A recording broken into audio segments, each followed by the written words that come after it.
brothers. They killed, give me Isaiah 14 and 21. They did the same thing to my people. So you said that they put millions of my people. Yes, you said Should a murderer go to jail for murdering? Absolutely. Should a thief go to jail when he steals? Absolutely. Should a robber pay back the money he robbed? Absolutely. So why shouldn't the white man pay for what he did? That's right. That's right. One day you'll see just how it feels. Payback is a dog. It's a dog. Payback is a dog. It's a dog. Payback is a dog. It's a dog. Payback is a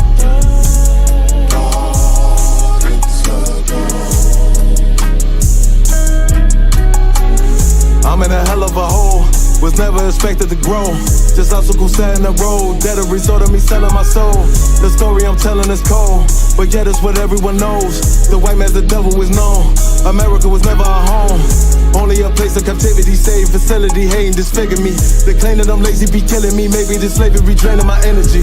400 years and counting, the trail of my tears is countless. Main fact that I'm here is astounding, but I can't wait till this shit is surrounded. Ready to tangle my king and the angel, be ready to rap. Crack in the sky, nuclear missiles and make it official. I'm capturing every cracker surviving. Put them all in chains where they need to be, slavery for me. And let the whole world see that with them in the cage and safer in the streets. Put the dog on a leash, get resolved for the beast. 144, get the ruler show, we could all be at peace. As soon as the trumpets are sound, your kingdom we busting it down. The only way justice is found, the time for your judgment is now. Someday you'll see just how it feels. Payback is a dog. It's a dog. Payback is a dog. It's a dog. Payback is a dog. It's a dog. Payback is a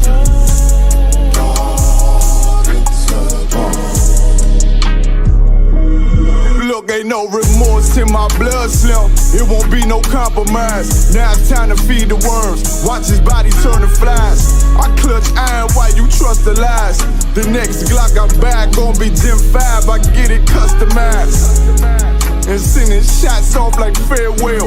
Praying payback come back around like a carousel. Still remember Yahanna's words ringing in my head like bells. Said you in this body, you fit the Lord, fuck the cartel. Triangle choke, apply pressure to the game like I did Vondale. Payback's a bitch in a dress, she a bombshell. Revenge is dish served cold, I just hope they making oxtail. Glock fresh out the box, I swear it got that new car smell. Made myself a target in the world of mad shooters. That was designed fire for our babies to pass through in the damn by kings. Shalom, Israel. It's that. Shalom, Israel. It's that time again. The ISUPK, under Commanding General Yahanna, presents the Lord's 57th Annual Passover. That's right, the Lord's 57th Annual Passover, April 4th, 2026, in Houston, Texas. All black Hispanics and Native Americans are commanded to observe the Lord's Passover. This will be the biggest Passover to date. You do not want to miss this. Fresh lamb, fresh wine, and bitter herbs as commanded by the Most High. Only $200 per person ages 17 and up. The biggest event of the year. There is only one Passover, and it's under Commanding General Yahanna. See you there, Israel. Shalom. Nobody else there to compare to. Train for war, men of war, and warlike apparel. Prefer our leaders, can't get between us. Watch where you stepping. Causes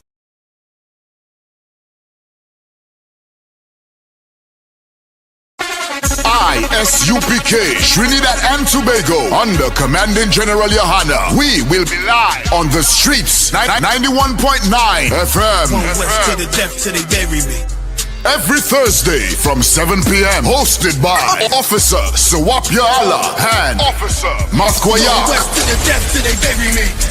I'm one west till they bury me. ISUPK under Commanding General Yahanna. Live every Thursday night from 7 p.m. on the streets. 91.9.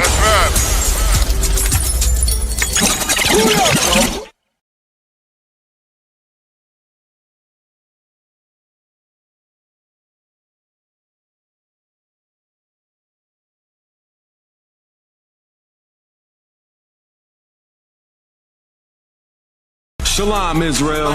It's that time again. The ISUPK, under Commanding General Yahanna, presents the Lord's 57th Annual Passover. That's right, the Lord's 57th Annual Passover, April 4th, 2026, in Houston, Texas.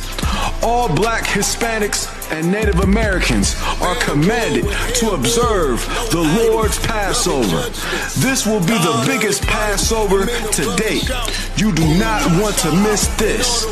Fresh lamb, fresh wine, and bitter herbs as commanded by the Most High.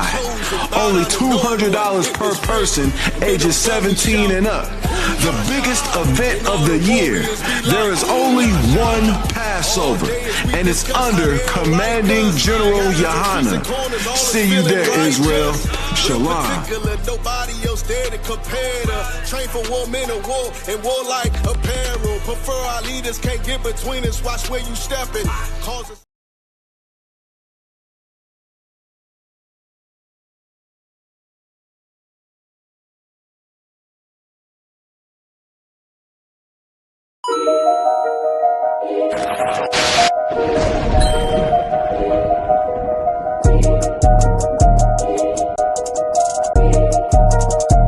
They need food, housing, clothing. They need counseling.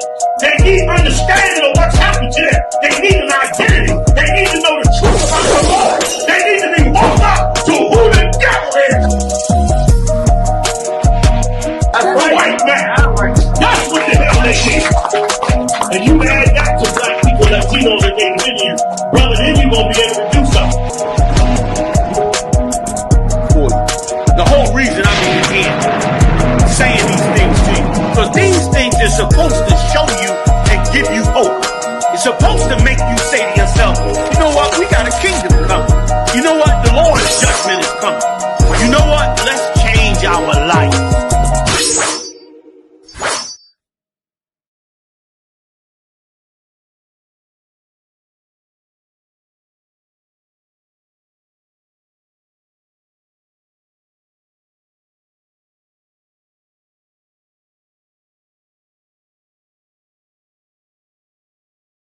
Hey, listen, brothers and sisters, man, if you like what you hear, hit the subscribe button, man. Subscribe to this channel.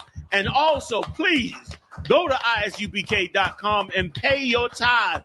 Drop me some cash so we can move around this planet like we need to, man, and do the things we need to do. They're one west. They're one west. They're one west. They're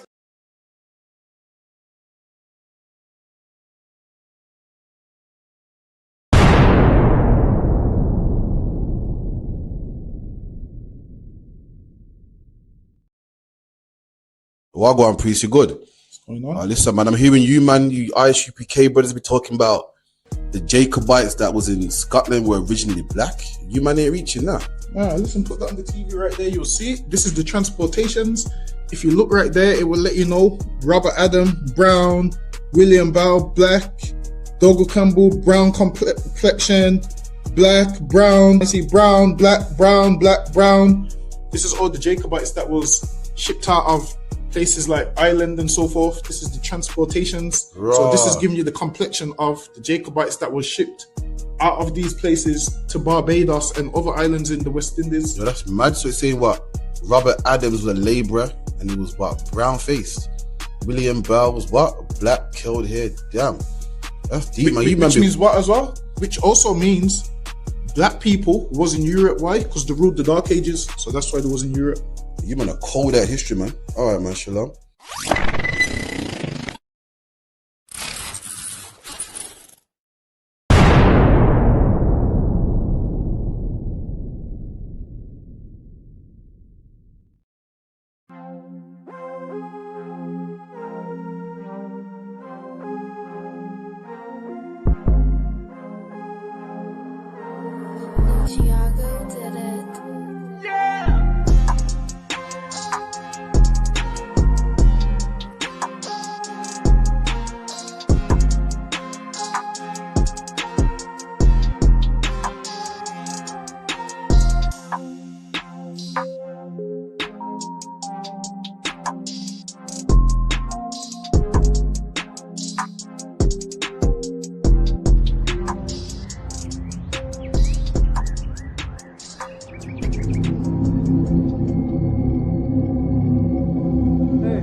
just want to get something to eat.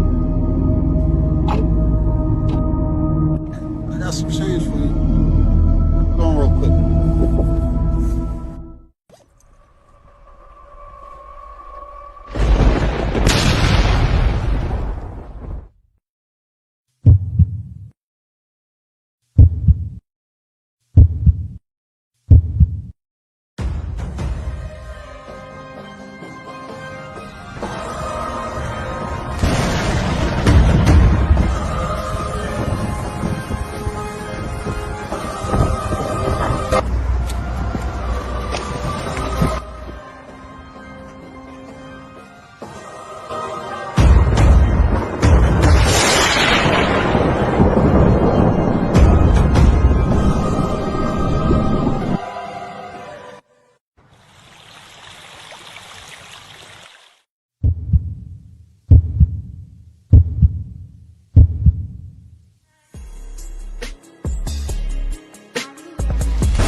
Shalom, Israel. It's that time again. The ISUPK, under Commanding General Yahanna, presents the Lord's 57th Annual Passover. That's right, the Lord's 57th Annual Passover, April 4th, 2026, in Houston, Texas. All black Hispanics and Native Americans are commanded to observe the Lord's Passover. This will be the biggest Passover to date. You do not want to miss this. Fresh lamb, fresh wine, and bitter herbs as commanded by the Most High. Only $200 per person ages 17 and up. The biggest event of the year. There is only one Passover, and it's under Commanding General Yahanna. See you there, Israel. Shalom. Nobody else there to compare to. Train for war, men of war, and warlike apparel. Prefer our leaders, can't get between us. Watch where you stepping. Causes.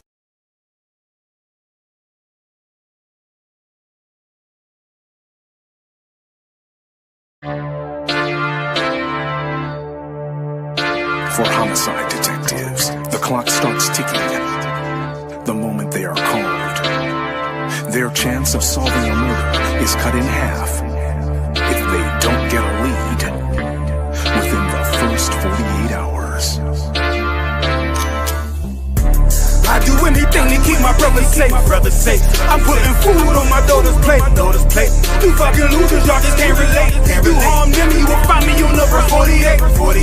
You will find me on the first 48. Find me on the first 48. I do anything to keep my daughters safe. You harm them, you will find me on the first 48. Sitting in that room, hear the interrogator's voice. They asking why I do it. I tell them I had no choice. Couldn't take a threat or a risk to my family, so throw the book at me. I take them charges happily. Ain't no need for no polygraphs or forensics. I put that fucker in a body bag, I'll admit it. Fuck a sentence or the jury that will convict me. They don't understand, it's my family, they represent me. So for them, I risk my freedom, roll the dice. I ain't got much more for you crackers, go ahead and give me life. You don't know what it's like for the people that you love. They ain't there to give salutes, they ain't there to give you hugs. The same that done pulled me from the dirt and from the mud is gone because of who? Y'all rather shed your blood. My brother's kids like my other kids. If you touch them, fuck around, get another bid, plus 10. Put me in the Supermax, I get super jacked, working out every day, canteen super stack, cool with that. Long as it mean my daughter's safe, my brother's winning, that's a chance I take.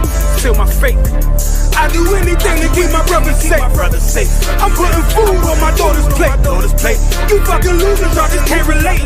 You harm them, you will find me on the first 48. I got wives that done gave they all to stand beside me. Kids that can't see me fall, look at me proudly. Respected by men with honor up on their names. You harm one of them, I promise that you'll see pain. I'm one West train, made an oath to uphold it. Stood with my back against the wall, never folded. Grew up in the city where the love ain't brotherly. I ain't had too many friends, I ain't need the company. I'm my father's son, so I'm cool, just don't fuck with me. I say that you my homie, you're my brother, then you stuck with me. Never turn my back on mine, it's to the dirt. You cross them across that line, I end you first. What only make it worse is loyalty hard to find. Never think cause you out of sight, you out of mind. And I don't mind dying now, cause reincarnation got me coming back. Same scars in my heart aching. Be parlaying with killers from all places. Every last one of them for me a broad day shit. So what you think, I won't do it for them? Once they let me out the cell, shit, I do it again. It's for the family. I do anything to keep my brother safe. I'm putting food on my daughter's plate. You fucking losers, y'all just can't relate. You harm them, you will find me on the first 48. Find me on the first 48. Find me on the first 48. I do anything to keep my people safe. You harm them, you will find me on the first 48.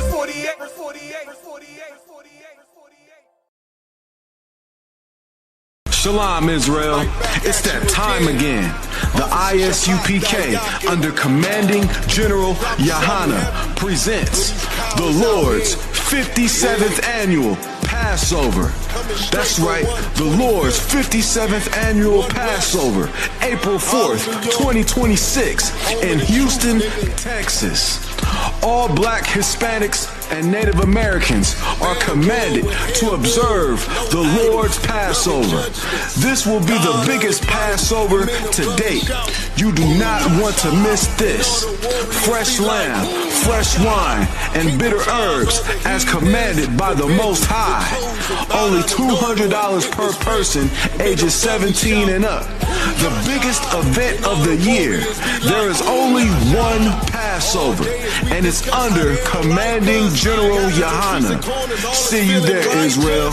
Shalom. Nobody else there to compare to. Train for war, men of war, and war like apparel. Prefer our leaders, can't get between us. Watch where you stepping. Cause us.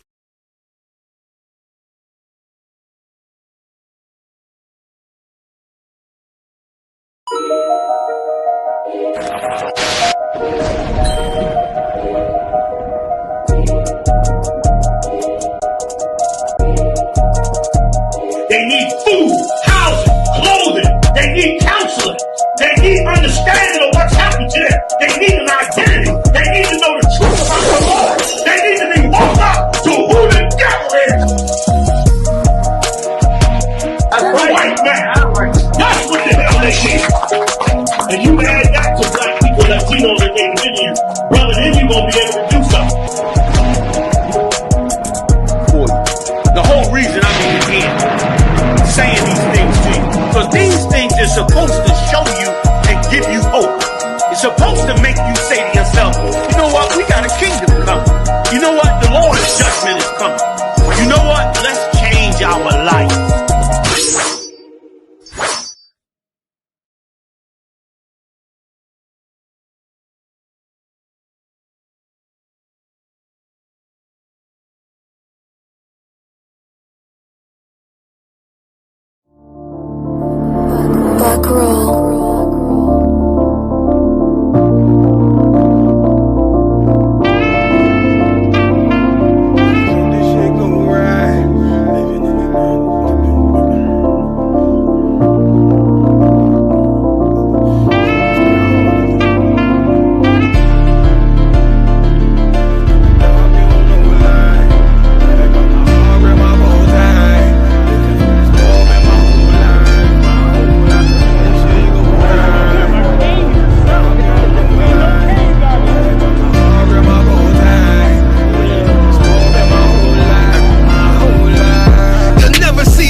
Send my bro a kite quick. Times of war, we ain't forget about you. Keep your light lit. Rappers can't see. Most of them scared to witness. Go and close your eyes. Cause one right here for the trenches. Bad bitches, natural hair or extensions. Hood niggas that'll poly grip like some dentures. Brothers on them fences.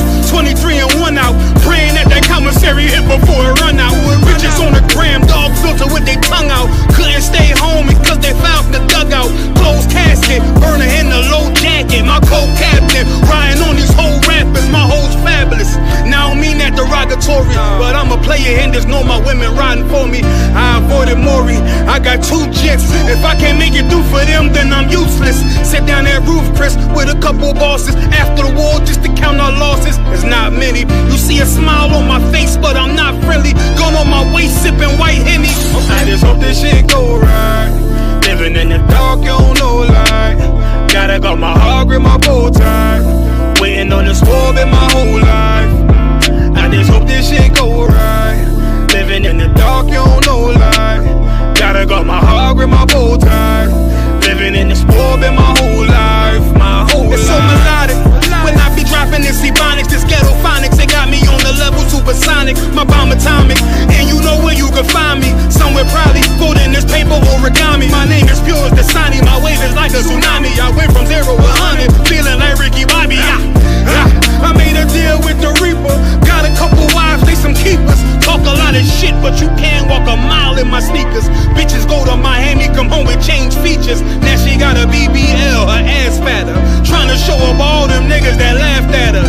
Now when they see her, they only wanna fuck her. They just wanna touch her, they don't wanna cuff her. They just wanna come and kick it with her like a punter. Turned her to a runner, now it's all aboard the train.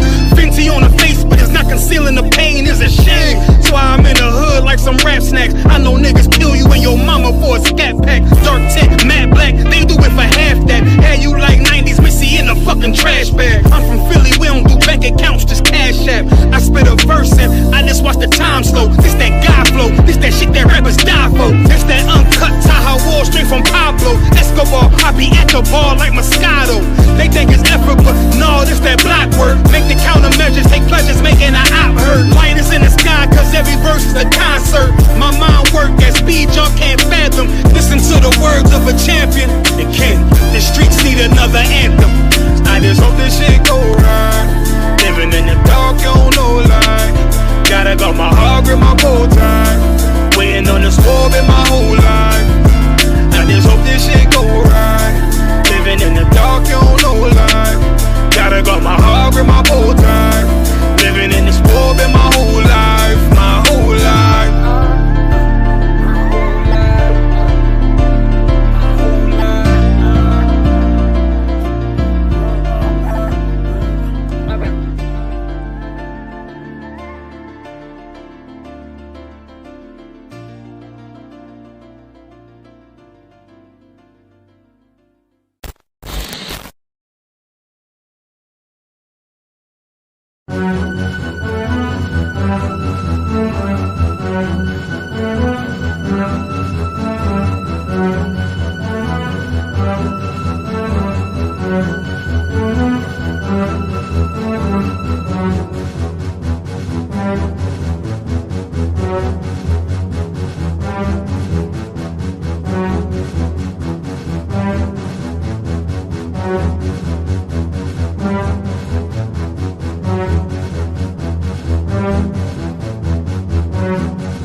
All right, that's it, right?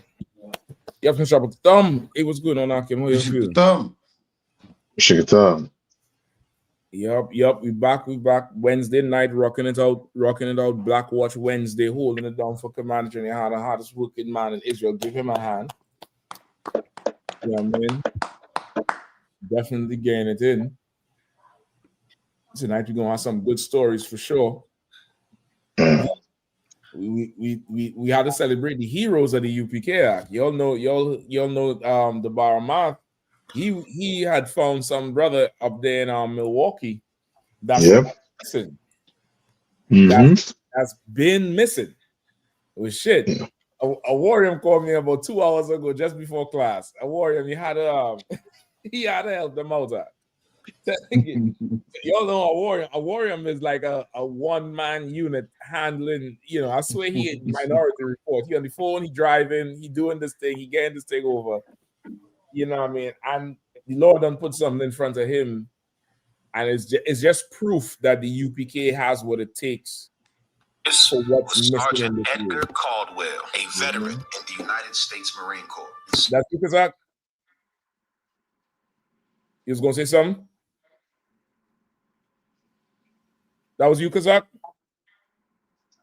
Shit. No, you're off now. I can't hear your audio. You mute. Okay.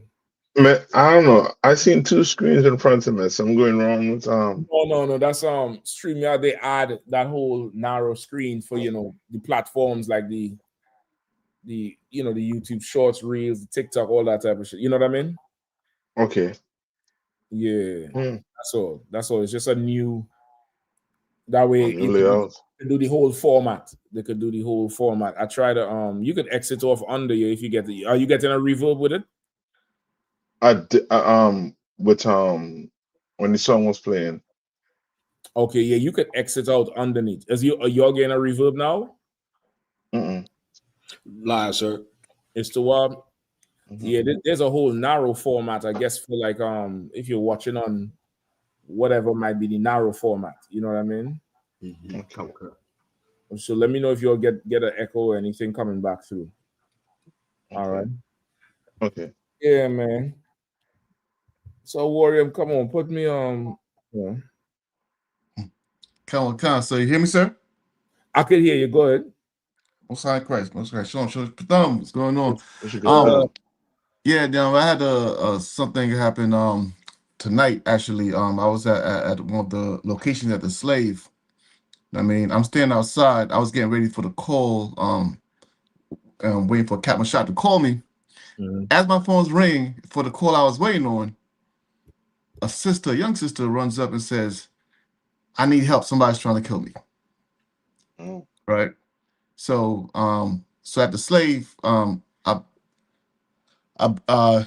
take her inside, and there's other people at the Slave, and I lock the door because she's saying somebody's trying to kill her. At the same time, I don't know what's going on. I don't know the sister.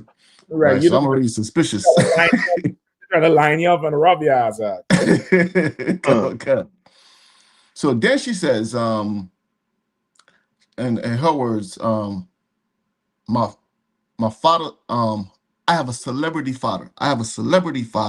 Somebody's trying to kill me. I'm like, okay.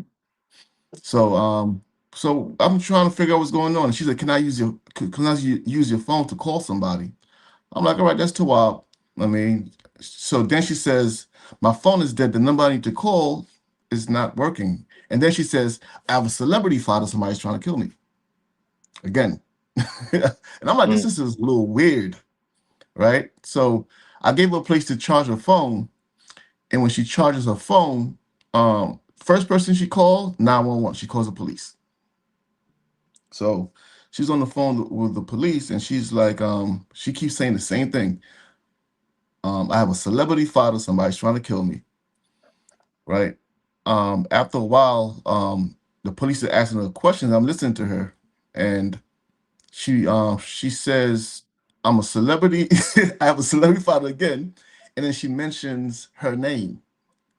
So I look up her name, right? I put her first and last name, and I put daughter of, and it finishes for me on Google. You know how Google is. Daughter of Dr. Umar Johnson. Yeah. Right? It pulls her up on the screen. I'm looking at the sister, and it's her, right? And it says, there's the estranged Dr. Umar Johnson. She has mental health issues.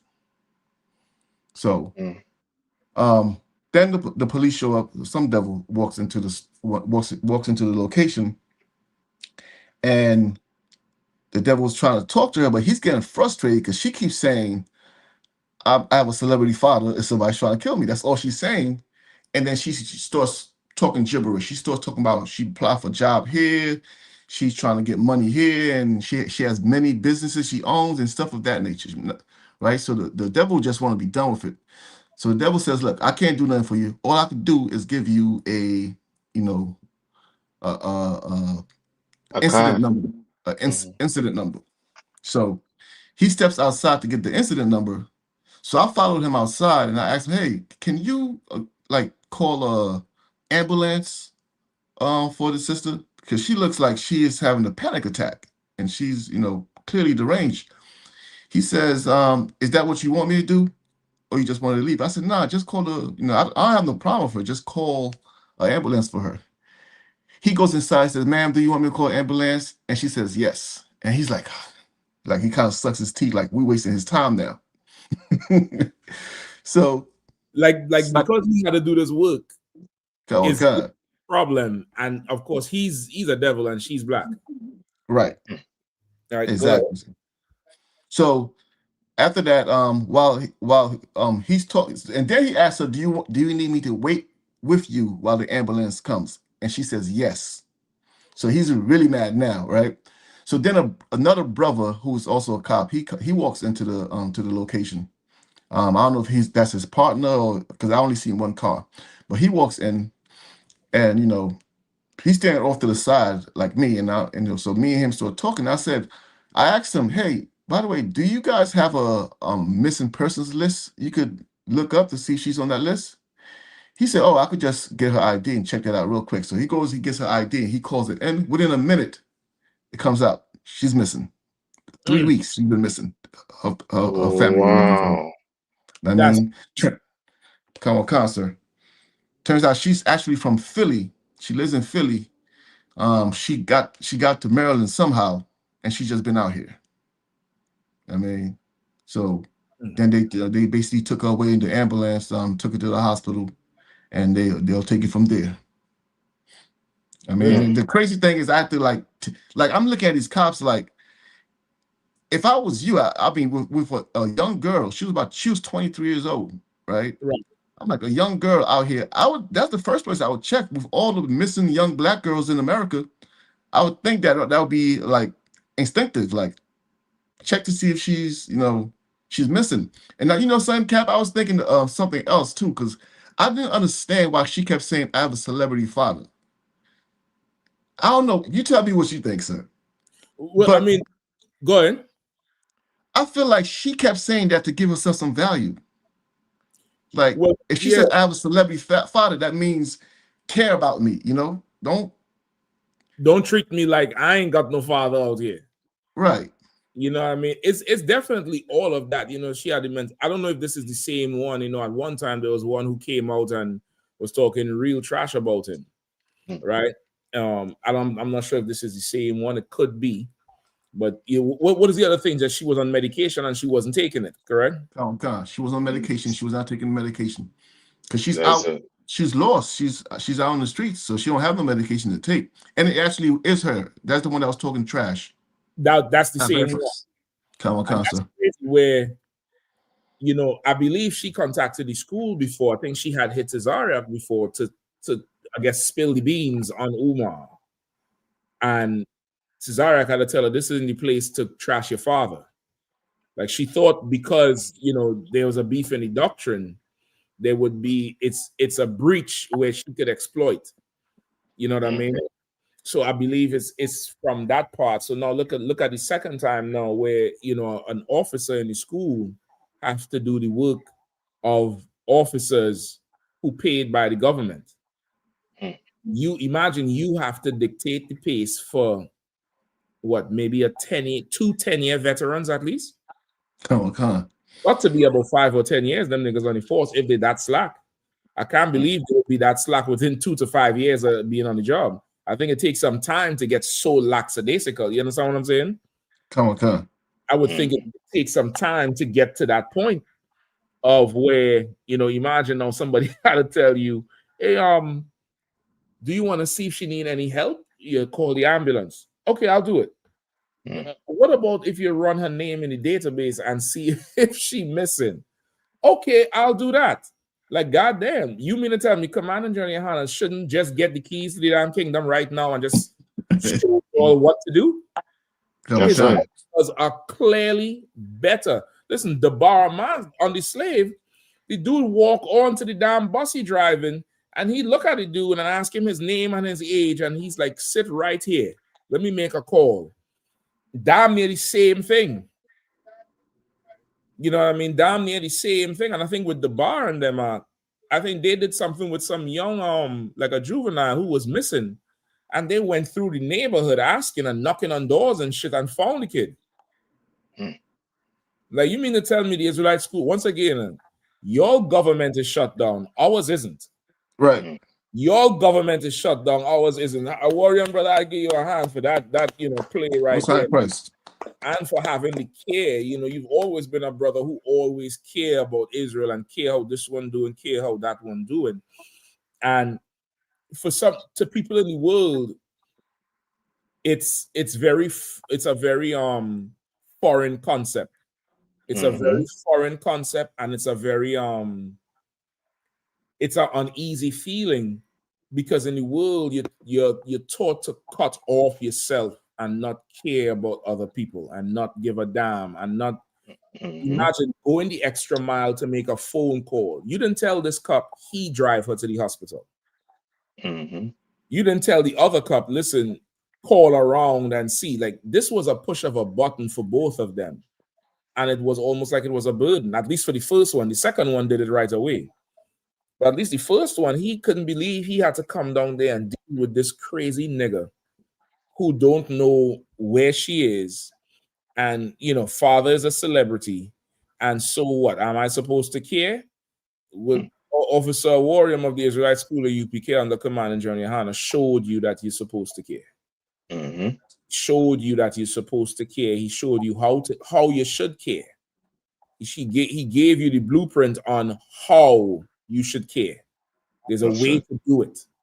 There's a way to do it that's effective, that's going to get the job done, and you're still going to make it home to that wife you got. You're still going to make it home to them kids who don't love you.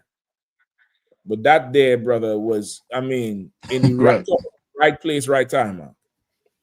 Talk about right place, right time. And she happened to see you. Who the hell knows that?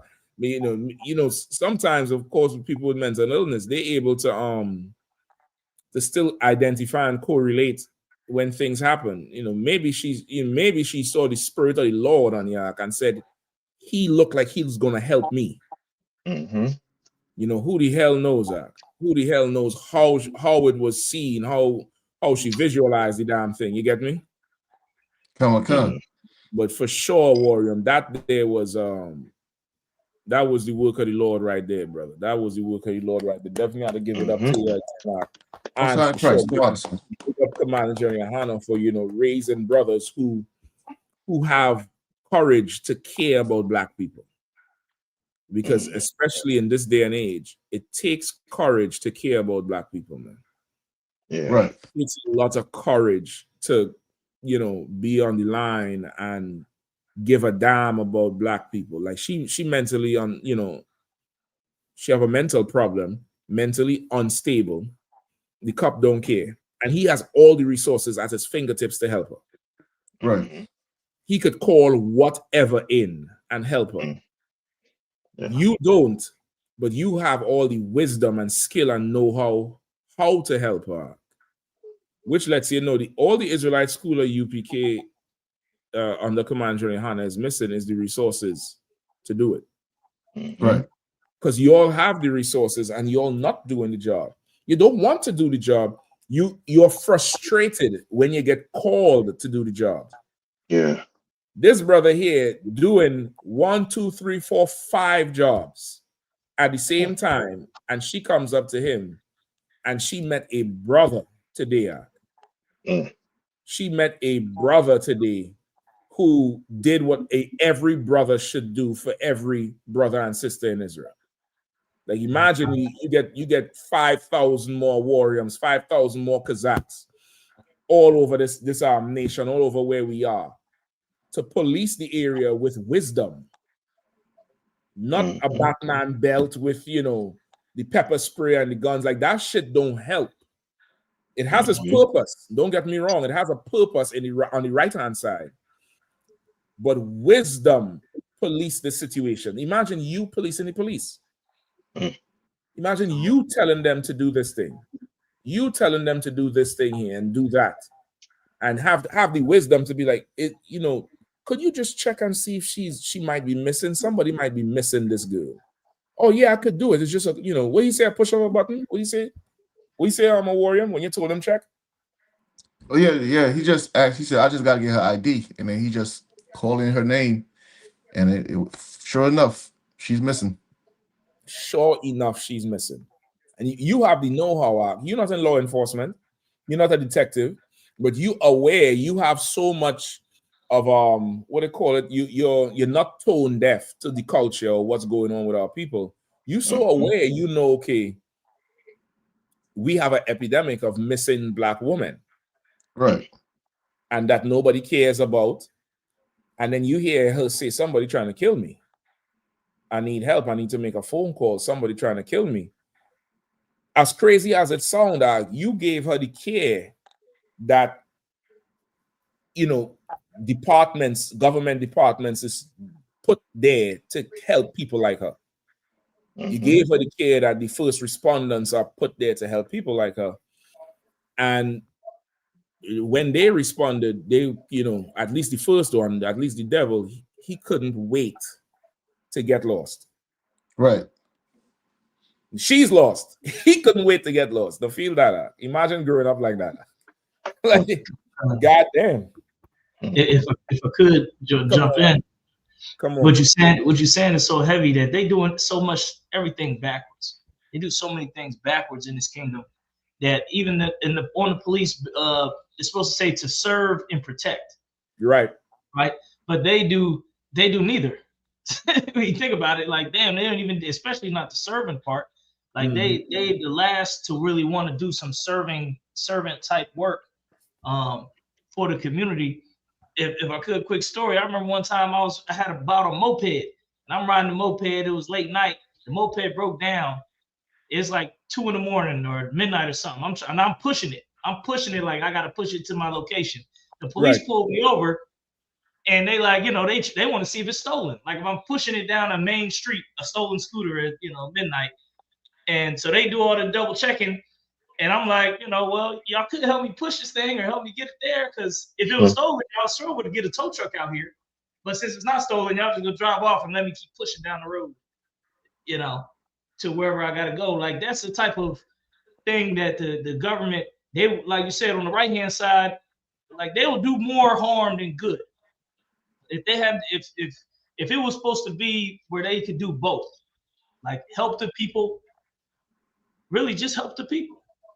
But you know, we look to a nation that cannot save us. So you know, we need brothers like a warrior and other brothers like y'all watching to step up and get the training in the UPK so we can really do the thing that we need to do. That's right. That's right. Hey, a warrior. Come on, concert.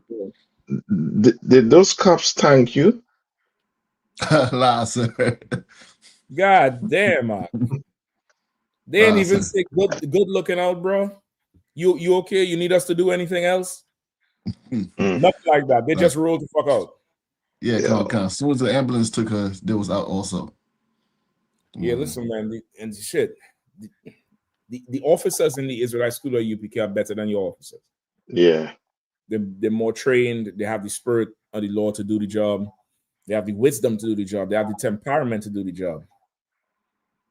Like this is, you know, and okay, this is kindness that was shown to this sister in a season that is the most unkind.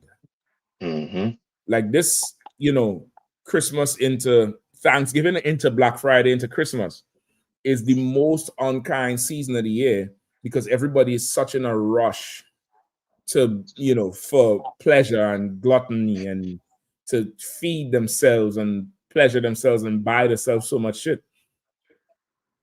For you to have, you know, the time of the day, it definitely says something about the caliber of officer that sits in these ranks. That's this establishment in this government. Like I say, man, I damn near want to make a t-shirt. My government runs just fine. I don't figure out the words. Your government is shut down, but my government has been running just fine. You know what I mean? My government cannot shut down. It's impossible. How will it shut down? That's crazy. Like that's that there, brother. I mean, that's for sure the work of the Lord. And you was right there, you know, on point, ready to do the job. Ready to do the job. And it's damn near like the Lord puts in brothers and sisters in position to see and help. You know what I mean? Because the brothers in DC, I think I talked about it before on the radio show, the closing of the Feast of Tabernacles. It's Trooper Nassawan and his family, his rib, his daughter, her son, and then his other son. They come into the school in all in one vehicle. And they reach this intersection about a mile away from the school. And they are at a red light. And coming on the cross street perpendicular to them is this Latino couple on one of those rental bikes, the bikes that the power bikes. Mm-hmm. Brother, on an SUV, a big SUV, pilot runs the red lights and slams into them. Slams into them. NASA one said he didn't even know it was two of them. He said he saw one because of how far the brother flew. Whoa. He said he got out, and as he's walking to get, pick up the bike and to help, he got out of his car because they was all out there. The rain just started to fall.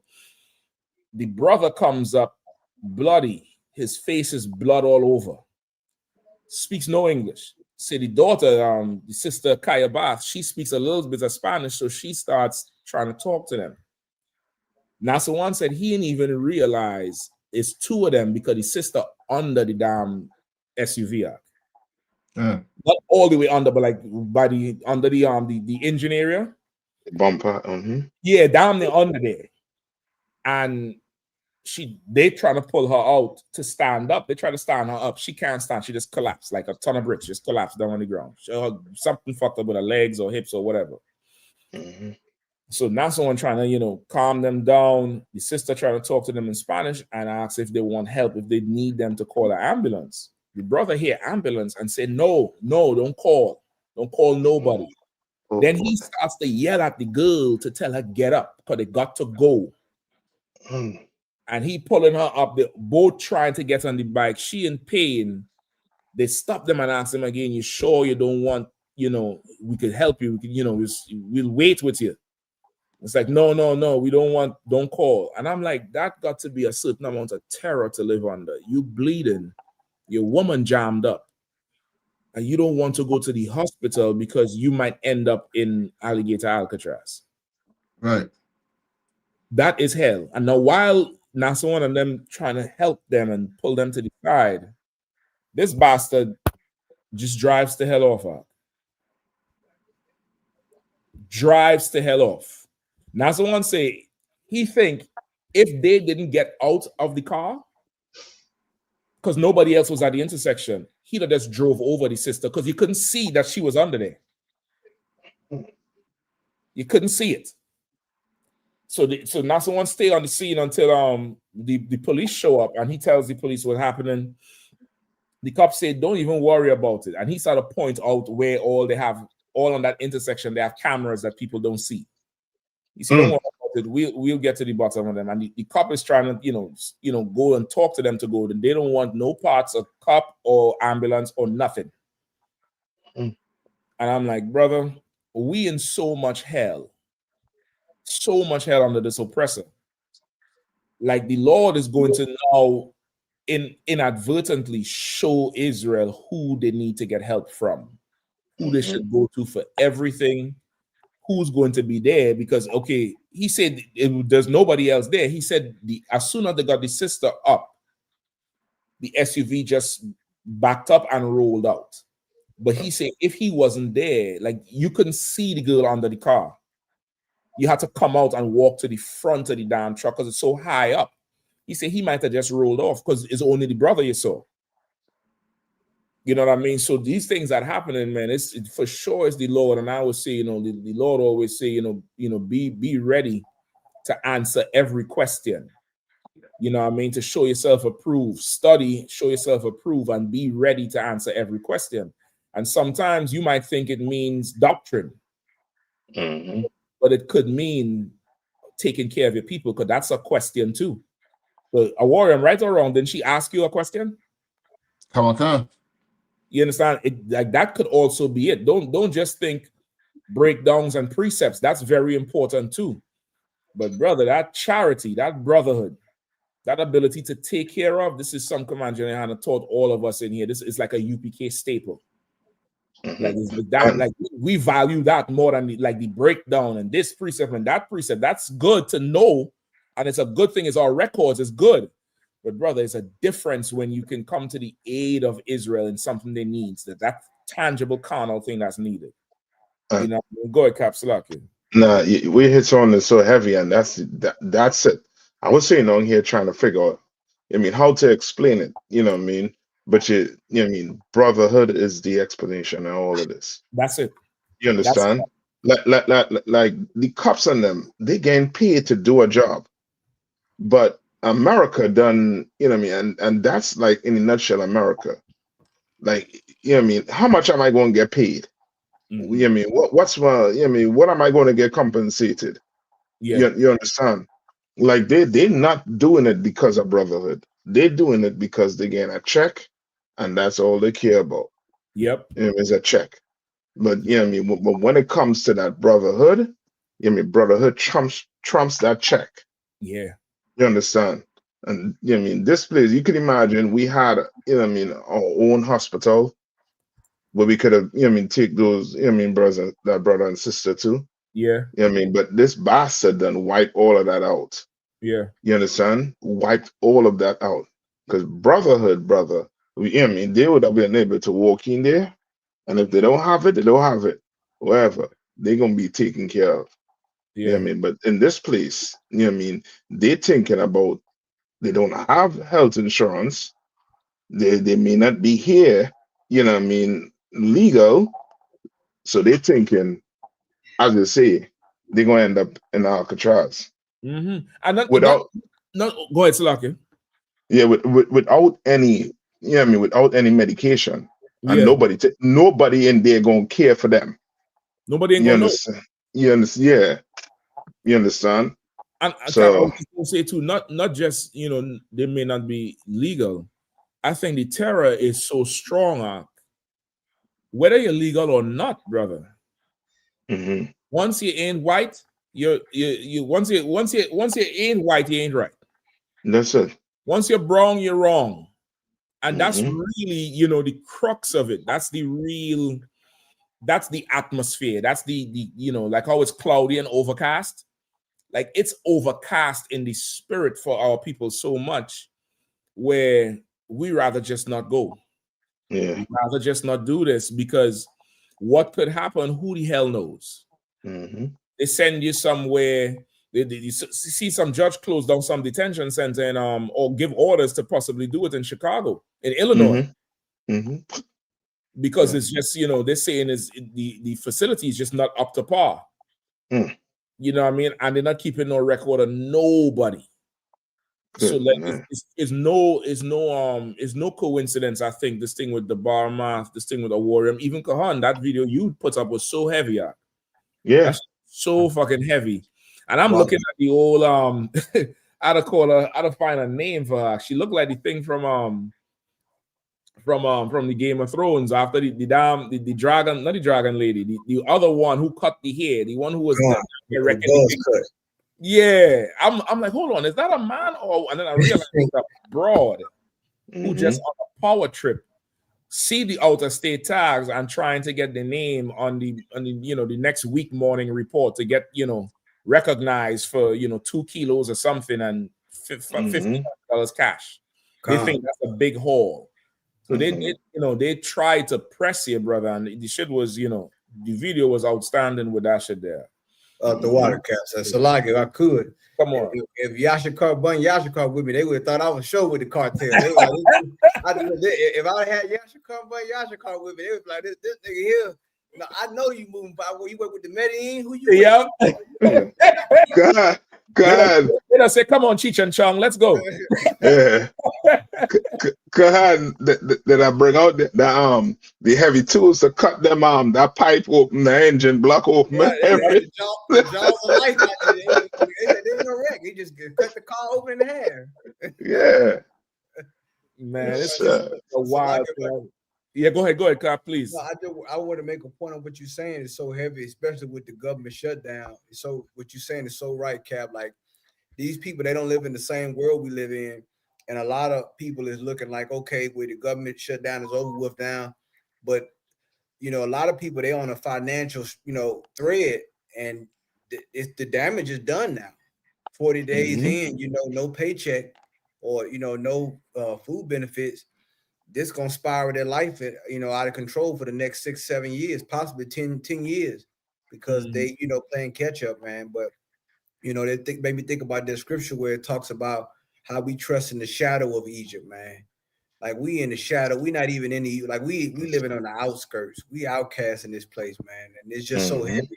When you see these stories and things hit it, daily interaction with our brothers and sisters, man. Like you said, the atmosphere is thick, and you can see the gradualization in the language that our oppressor used. At first they started to say, well, you know what, that's not patriotic, and then they go to it escalates into, well, that's un-American, and to the next step is that you're not American.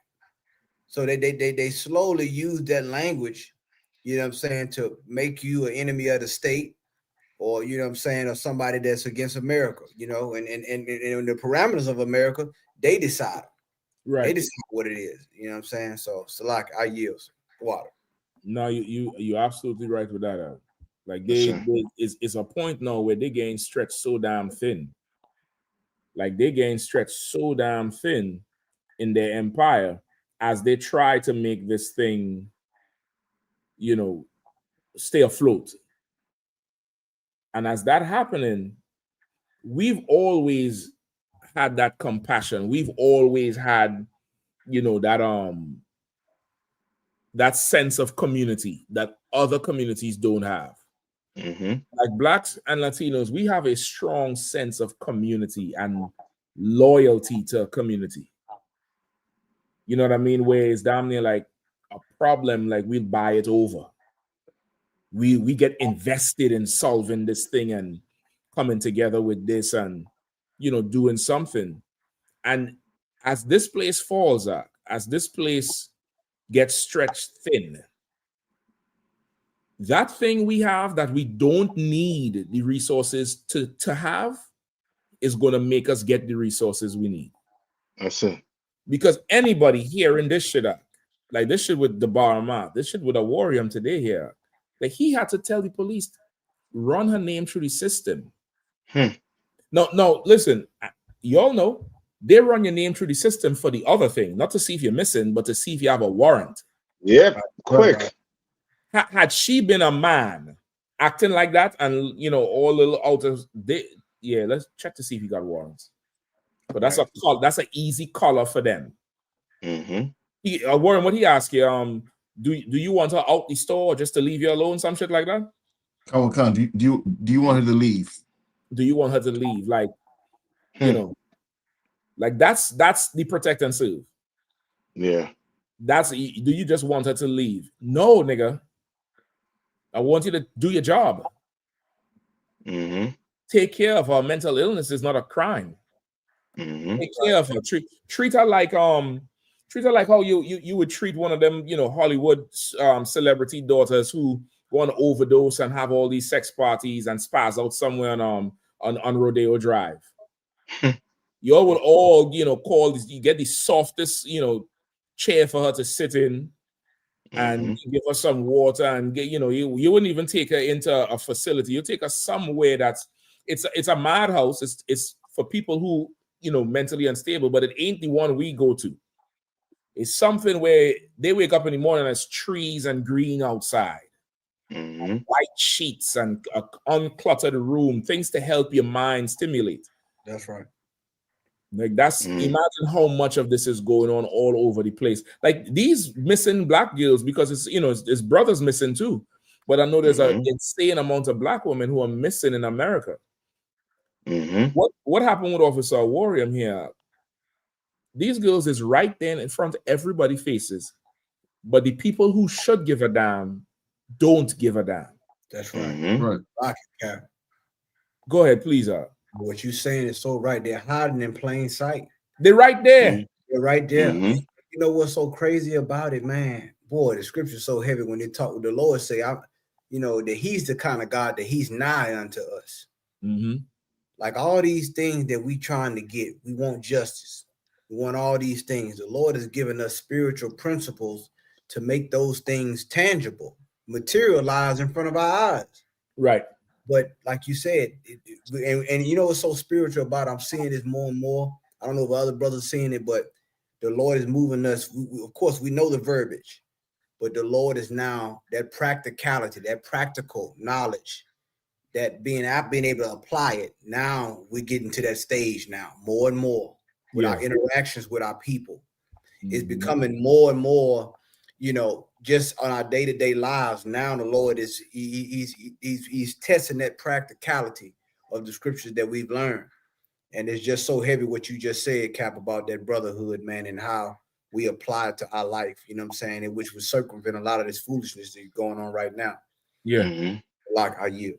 Yeah. And Go ahead, just after what you're saying, you know what I mean? What's so heavy with what you're saying is this day I'll never forget too. This is with Commander General Yahanna. I think Mashaki was out there. Kahani might have been out there too. When Commander General Yahanna made that statement to these brothers. I think that is the time the Muslims and them trying to, raise their head. Mm-hmm. And Commander General Yahanna said, I don't know you. You know what I mean? I don't know where you're from. Mm-hmm. But you're a black man like me, and it worth something. Yeah. And I will not let nobody sell you drugs. Yeah. You understand? And that's the spirit Commander General Yahanna done put on all of us. Yeah. We may not know you, but your life means something because you're black like me, and you know what I mean? Basically, you understand? Yep. And that's the spirit, you know what I mean, Commander General Yahanna done put on all of us. Mm-hmm. You know what I mean? You understand? We have some with you blacks, Hispanics, and First Nation people. Bet your bottom dollar in the eyes of Commander General Yahanna and his men, you mean a whole lot. You understand? Right. We don't go by, you know what I mean, money don't fuel the love we have for our people. That's right. You know what I mean? It don't. You understand? And it's coming to a point now where Esau, he been trying to live like a person he's not. Mm-hmm. He been trying to live like, you know what I mean, like he is an upright, honorable person when he's not. The Bible said he is going to live by the sword. Right. And he is trying to not show that he's living by that. He's trying to show that, oh, I'm an honorable person. I make, you know what I mean, I make these, I do this, I do that. But under that clothes he wearing, under that reputation, is blood all over his body. Yeah. He has blood all over him. Yep. You understand? And now it's coming. Now it's coming out, and now their own news personnel, their own white people, getting to realize the problem is not the Native Indians. The problem was never the Hispanics. The problem was never black people. We want the problem. The problem is the people who run the government. Yeah. That's right. And you're seeing it. Even tonight, you saw it. A warrior with them cops. The problem is who's running that police department. That's right. You understand? Who's running your government? Who is? And these are people who are not qualified. These are people who bread and butter is gotten by ill gain. Yeah. You understand? And that's where you're starting to see show. You know what I mean? Show his head. You know what I mean? More and more in this place. Yeah. So like, can I say one? I'm sorry. Go ahead, Cap. Go ahead, Cap. Good, Con.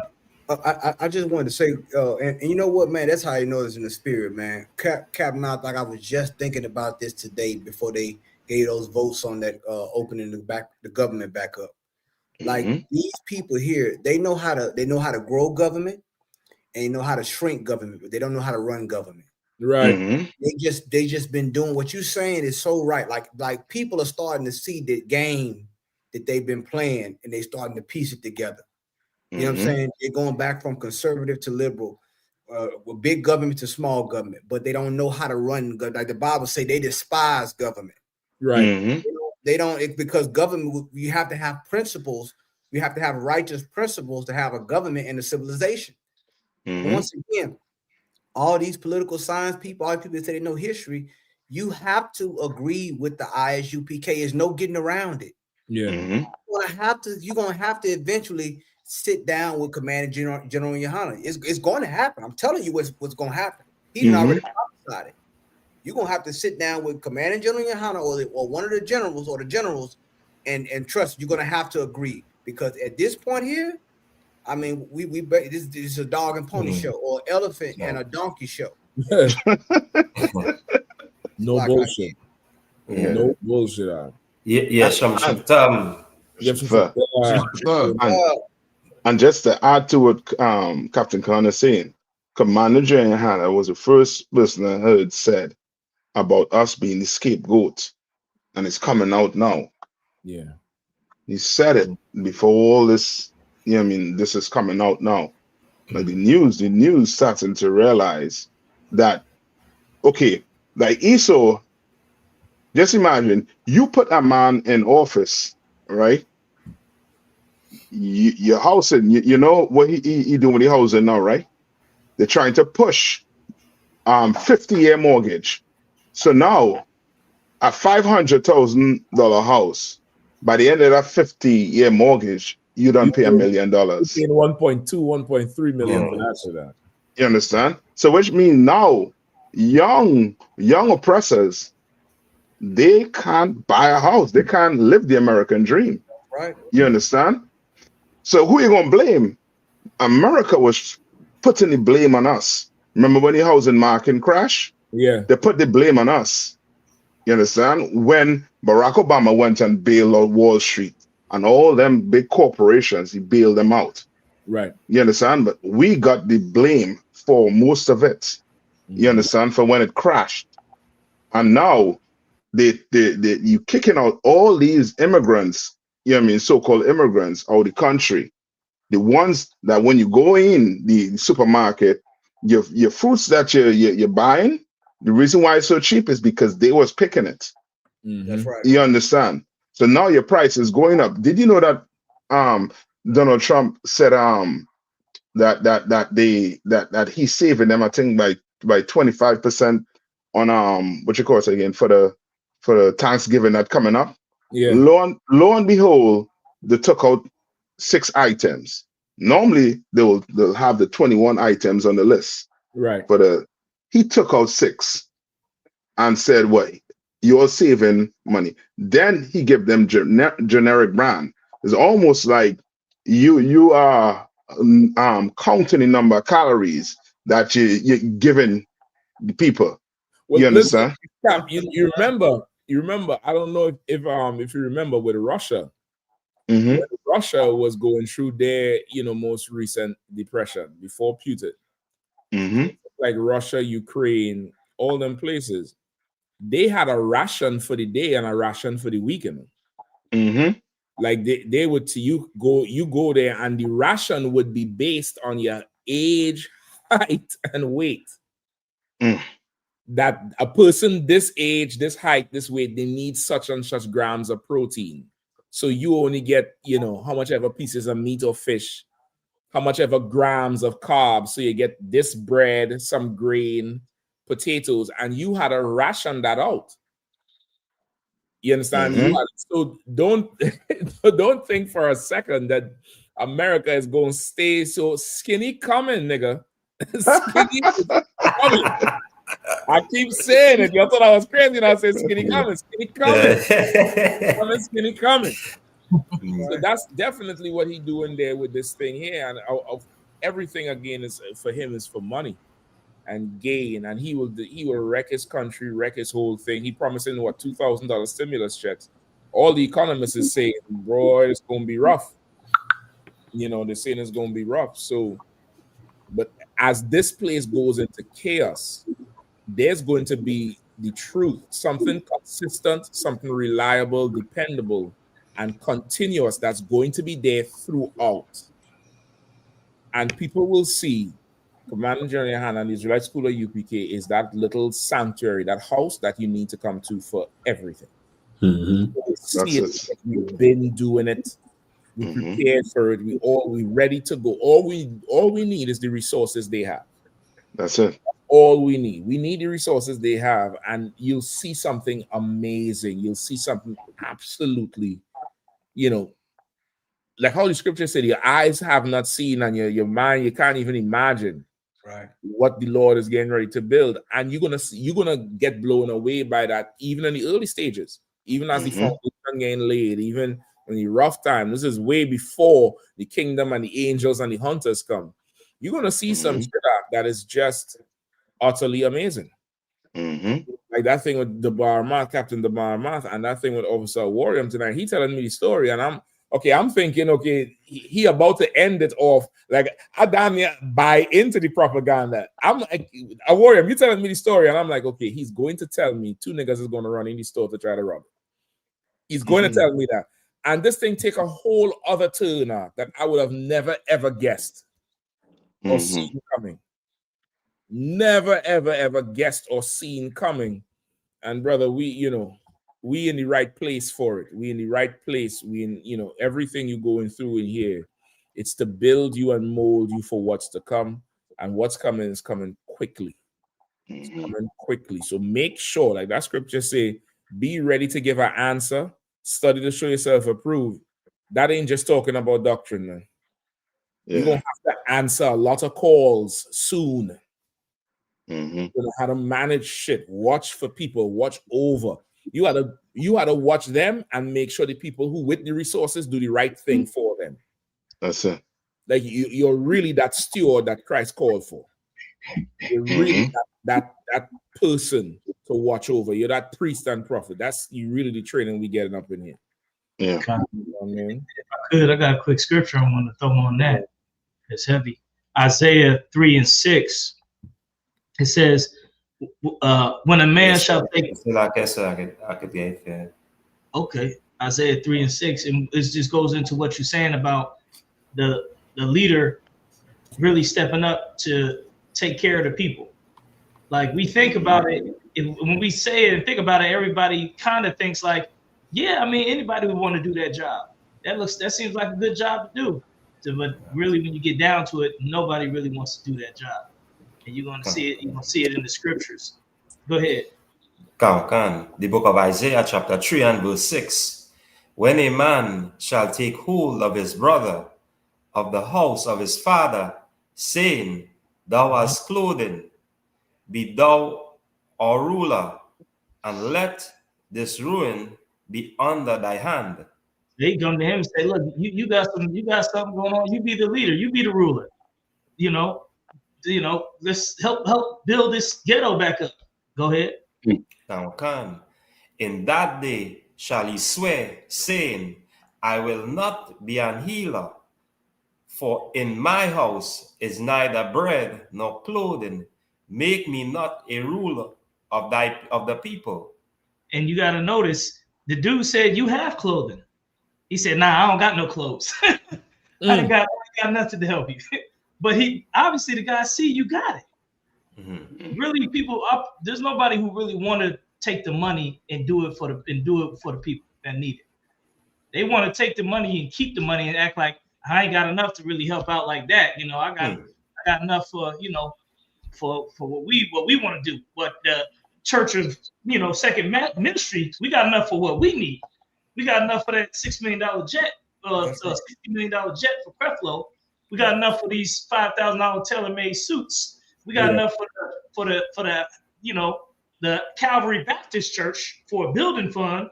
We got enough for that. We ain't got enough really to help out the community like that. Yeah. Our people don't want to be the ruler, but now, brother, the Lord has raised up the men that will be the ruler. You know what I mean? Right. And like Captain Mashak said, actually take the time and the care and not just see the resources and take it for themselves. Because that's what a lot of people want to do. They say, I want to help the community. I want to get a 501c3. This is what happens. They get the 501c3. They get their first $20,000 loan. They sit there and say, oh, man, $20,000, shoot. I want to get this next year. All I got to do is get some signatures. Right. You know what? I'm gonna run my nonprofit with this $20,000, and they get themselves a car. They get themselves a new, bigger, TV, new clothes. They set themselves up, and then when it's time, they say, "Hey, let me give you a couple $100. Go get a whole bunch of signatures." Oh yeah, let me get another 20,000. They take it again. How do I know? Because this is what a dude told me. A nonprofit paid him. A black dude who run a nonprofit paid him. Said, "Look, just go get a bunch of signatures for me. I give you like $100 or whatever." But he know the whole scheme is so he can get another nonprofit loan to so-called help the black community. But he really just taking the money for himself. Yeah. Yep. And that's the only motivation. Right. That's the only motivation. You know what I mean? There's this let's get some of these stories. I don't know if this story is in here. Is there a story in here about how the cops pointed the gun at this special needs child who said he was in a school and he told another student, I have a switch in my pocket. And he was talking about a Nintendo Switch. The student went and tell the teacher that he has a gun in his pocket with the switch on the back. And immediately the cop drew a gun on this young brother, had him face down. This is like, he's special needs. I think he's autistic or something. They say on that day, it may not be on this list. I saw the video. I should have passed it to a warrior. I mean, Arawaja. But they said that particular student, they have like a guide who be with them all day, like a person, like an adult who stays with them all day, make sure they're good to go, like a partner in school. And that particular day, this person was out sick or absent, so this child had nobody to advocate. And this cop drew this gun on this young brother, or young student. I ain't even sure if it's a boy or girl, because they said this person had a gun on them with no proof, no approach or nothing, and he didn't have no gun. He's saying I have a Switch, the Nintendo Switch. Like we in a place, brother, where we don't have the benefit of the doubt anymore, if we even ever had it. Like when they show up, it's preformed, prejudices that they are very much willing to act on. Yeah. Rather than ask you a question. Like Sonia Massey would have been alive if she met a warrior at her door. Mm-hmm. A warrior would have helped out with that pot of water if she was able to call the Israelite school of UPK instead. Mm-hmm. I said it before. Your 911 is going to change from 3 numbers to 5 letters in a short time. It's going to be ISUPK, and you're going to realize it. You're going to know that, listen, hold up, don't call 911. Just call them people first. Call them. Call them first, and let's see what them brothers do. They're a little crazy and stuff. They're on the corner yelling, but I see how they handle people. Call them. They're going to know what to do. There's going to be a power shift in this thing, because that's, imagine how many young children are just walking around missing. And some cop is looking at them like they're a menace. Do you want her to leave? Yeah, we could just make her leave. What they'll do, trespass a missing person? Brother, we don't have any recourse or help in this place. We don't have none. None. Like that there is wild to me. Absolutely wild. It's a lucky, sir. Come on up. And that point you just made is so heavy. It makes me, like, as we seeing these different events happen, with Officer Warren, Captain DeBar, and just, there's so many things that happen all across the UPK that really, only the brothers in the situation know it, and the camp leader, you know what I'm saying? It's so many things that's like this is happening. And it just makes you think of the scripture where it says, in Daniel, where it says, in the days of these kingdoms, the kingdom of heaven, the kingdom of God will be built. Yeah. Like, this is what it looks like. It's not fancy. It's like everybody in their mind has the idea of what they think the kingdom of God being built will look like. It's this. It is answering the phone at 3:00. It's paying tithes. It's showing up for camp. It's what Officer William did for this sister that he did not know. It's what Captain DeBar did for that brother who he did not know. Like, this is what's happening. And Esau, he's so carnal. You got all your 3-letter agencies and the police, like how they did Captain Cahan. Like, you so carnal, you looking for us to be criminals and overthrow your nation. When you don't have to overthrow your nation to build God's kingdom. It's happening right now, Mr. White Man. Yeah. It's happening right now underneath your nose, and it's ordained and it's sanctioned by the God of the Bible. And this is what it looks like. God's kingdom is being built right here in the midst of all of these other kingdoms. And it happens through these actions right here, through these selfless actions that the brothers and the sisters in the UPK are doing under Command of General Yahanna. And it gives me great joy because I know this is how America falls. If America falls this way, the Lord is showing us that we can't rely on Esau's government. His government is open one day, closed the next day. You know, you get to eat today, you starve tomorrow. The Lord is like the Lord is juxtaposing the two right in front of us. Where it's like, this kingdom is falling. Here, my kingdom is being built. Like, it's a beautiful comparison to see it happen. It's almost like looking at a scales. You know, as one comes down, the other's coming up. And Esau, for sure, the Lord is the author of your coming down because his kingdom rises up, and it's beautiful to witness. So, like it. That's right. If I could say something more off of what you're saying. What you're saying is so heavy because I was just watching the YouTube video, and it was going into the rise and falls of kingdoms, and it was going into the last couple kingdoms of I believe it was Great Britain, and I think Spain had it before Great Britain, and it was going into it was showing it on a timeline as an arc, and then the kingdom go up, and all the things that happen with the money, their monetary system, and then their society, and then their society starts to fracture, and then it goes down. Then another one starts coming up with the same like events in their country and this and that, and it was showing America is going on its decline. And basically, it didn't say it, but it was trying to put in China. Like, China's about to come up and then be the next superpower. But sorry, Xi Jinping and all your Ching Chong Chuns, you know what I'm saying? The next kingdom that's going to rise is going to be Christ's kingdom. That's right. It's going to be the kingdom of blacks, Hispanics, and Native Americans. We're the one that's coming up next. And like you said, carnally, they don't see it. They're like, oh, well, you're helping out poor people. You helping people with clothes. That ain't going to build up no nation. You know, that's not what, you know, they're not thinking that's the threat or that's the real move. They still waiting for us to, you know what I mean, get the crate of guns and pop out and take over the mayor's build house or something stupid like that. But what's really going to build it is this brotherhood and this sisterhood. You know what I mean?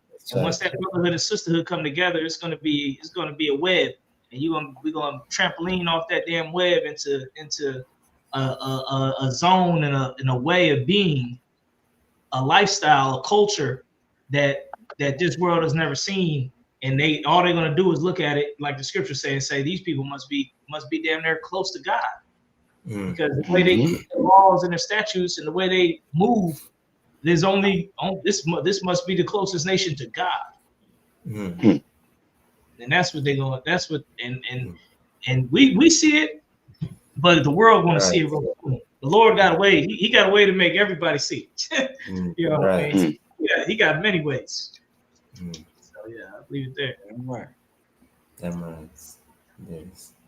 So like, if I may. Go ahead. You know, just as Captain Capasto touching on that point, it brings to reminder, just as I say, you know, the Moab kingdom, them thinking them will be the next superpower now. But little that they know, everything that we talk about, it always have a story inside our records where people like them would be witness to certain things when blacks, Latinos, and Native Indians keeping these laws. They know to themselves that if they go to come up against us, they know the Lord will defend us because they know the history behind the Lord defending us. Just as the Moabite, I think is in the Apocrypha, where you say, if these people them keeping the law, we shouldn't go up against them. And this is what is being demonstrated right here, you know, in the ISUPK under Command in General. And just like the class, you know, what General Hyman did Monday, and in breaking down, you know, as a child, to be humble. This is how you're going to understand and get the understanding in knowing how to walk after our king, into following everything that is being taught. And the men that follow after or humble themselves as that child, you're seeing it right here, because every brother right now, as you say, in the school, following the men and was brought up underneath the men that follow Christ. This is why when we say we follow Commanding General Yahanna, it's because he follow Christ. And we doing the same as well in walking after that footstep. This is why, as we say, we have many examples, just like Captain Dabar Amat and also Warrior, being the example and being that spirit. Because now to gravitate or to move is the Lord will actually showing that, so we could come now and talk about it and bring light to brothers and sisters in knowing that there's always a sanctuary, a place to really learn truth and know who you are. Because again, in rehearsing these righteous acts in the land, as we say, of our captivity, in the land of our captives, the Lord, as we say, we pray that the Lord, shine down on me and raise back up this nation to be, as we say, to rule this earth. Because again, with all that is taking place, as we say, we pray to the Most High God every day. We face the east, just as in Daniel say, and we cry unto the Lord every day. Yes, sir. Yeah, man. You all want to touch on a story? Any story you want to touch on particular? Until Cap come back, jump back in. Anyone? Sir, can we go into that Donald Trump getting booed at the game? Come on. Come on.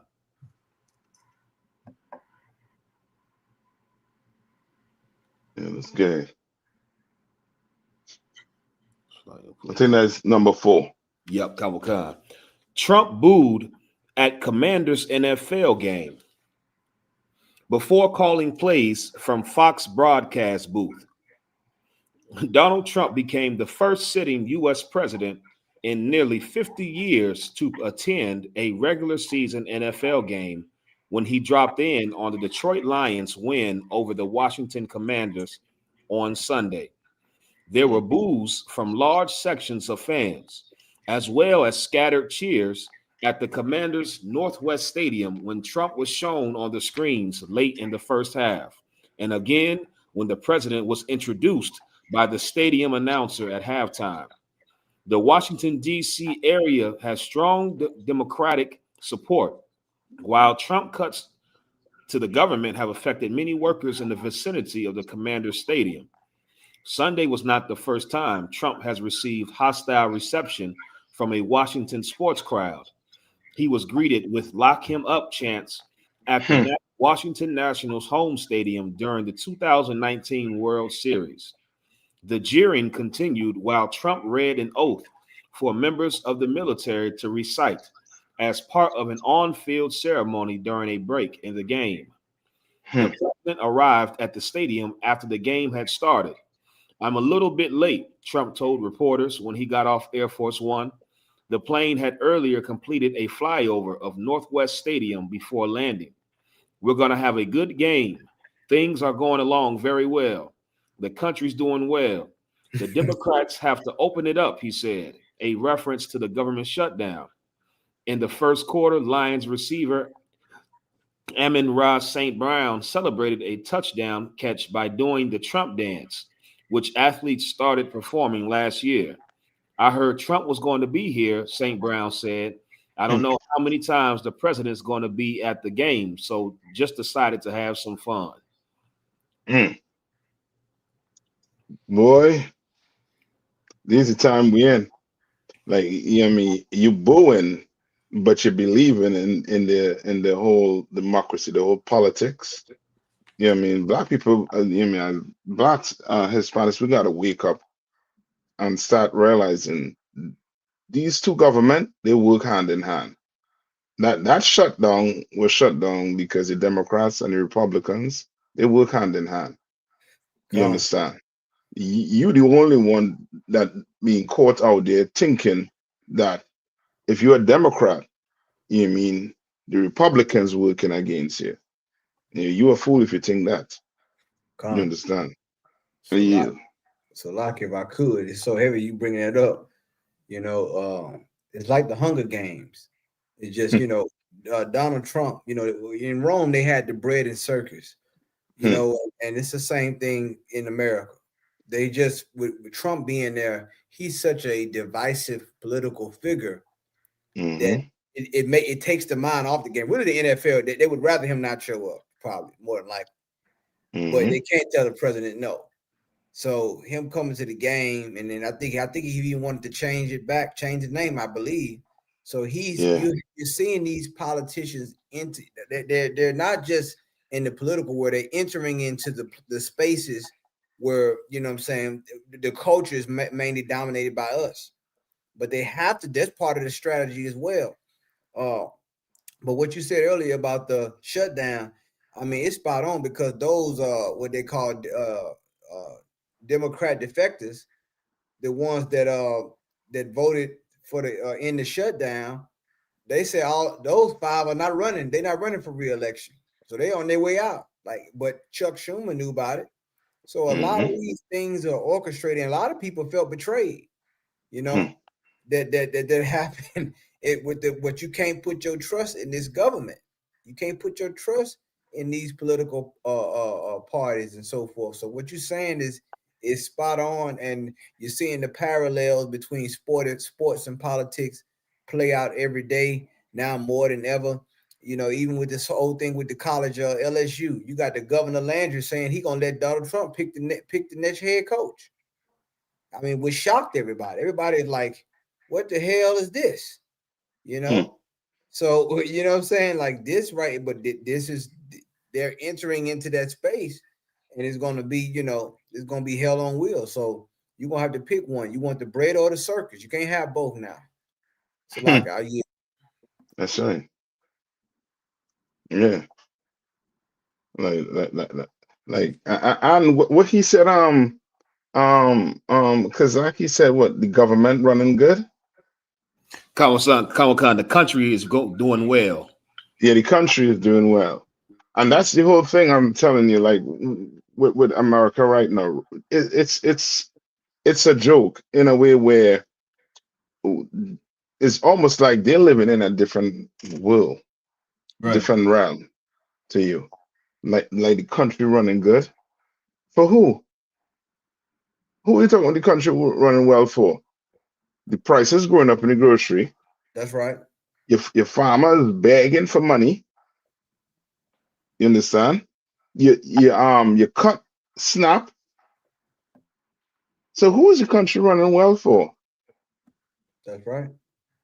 Who's it running well for? And that's, you know what I mean, and that's the oppressor right there for you. Like he will, you know what I mean, he sees things that is not even there. But because he's seeing it, if you don't know any better, you'll think, yeah, everything is going good. We're getting rid of the immigrants. We're doing this. Our country, we're doing, you know what I mean, he closed the border. You stupid MAGA. Right. You close the border. Now you can't buy you can't afford no house. Right. You're crying for the gas prices. You're crying for the grocery. You're so dumb. You didn't think he was going to cut your food stamps too. You snap.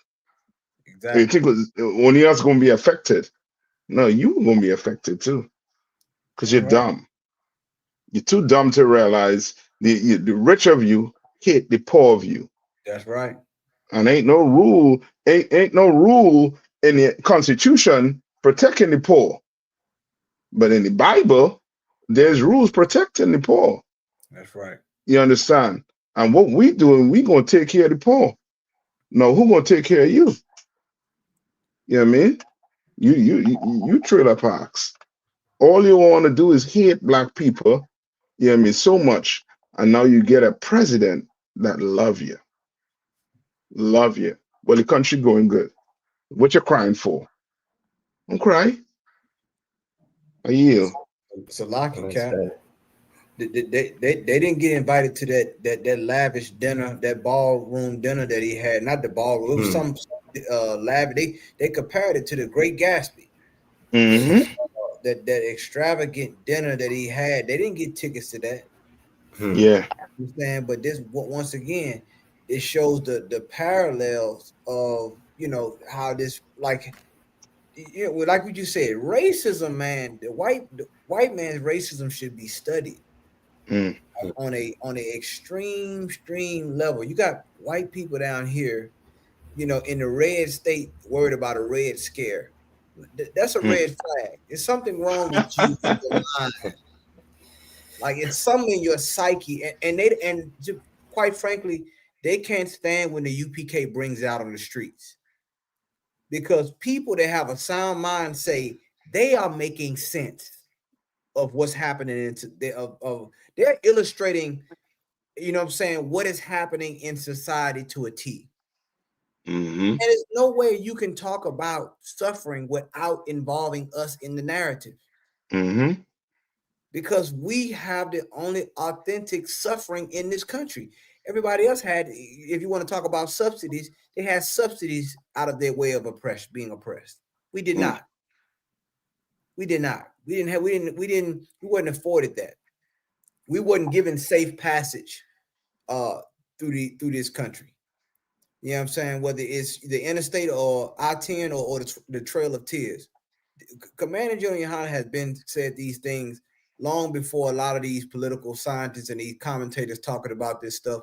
And quite frankly, they're using his talking points. I'm just going to be honest. That's how I feel about it. I've been said that. You understand? But what you're saying is so true, Cap. Like, man, like this country, I mean, are we great yet? Because, you know, you can't fly. The damn planes were grounded. You couldn't go nowhere. It was getting too close to Thanksgiving. And I guarantee you, for them to tell you Happy Thanksgiving is an insult. You should be insulted if somebody come up and tell you Merry Christmas now. Happy Thanksgiving, Happy Holidays. You know what I'm saying? You should be insulted, because this place here, you don't live in their world. They don't see you. Their problems, they don't even. You got those politicians and the Republicans. Some of them are living on military bases now. They're not even living in the neighborhood. You know why? Because they in a different world. They're in a bubble.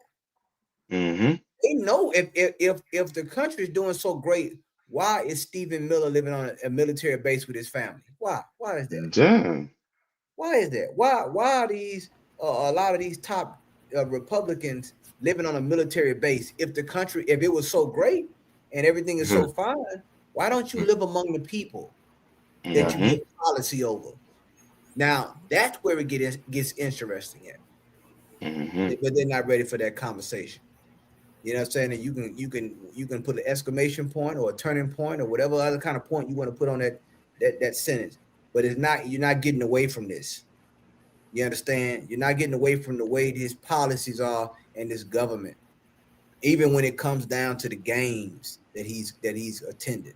You know what I'm saying? So I just wanted to say that. So like I yield. What you're saying was so heavy too.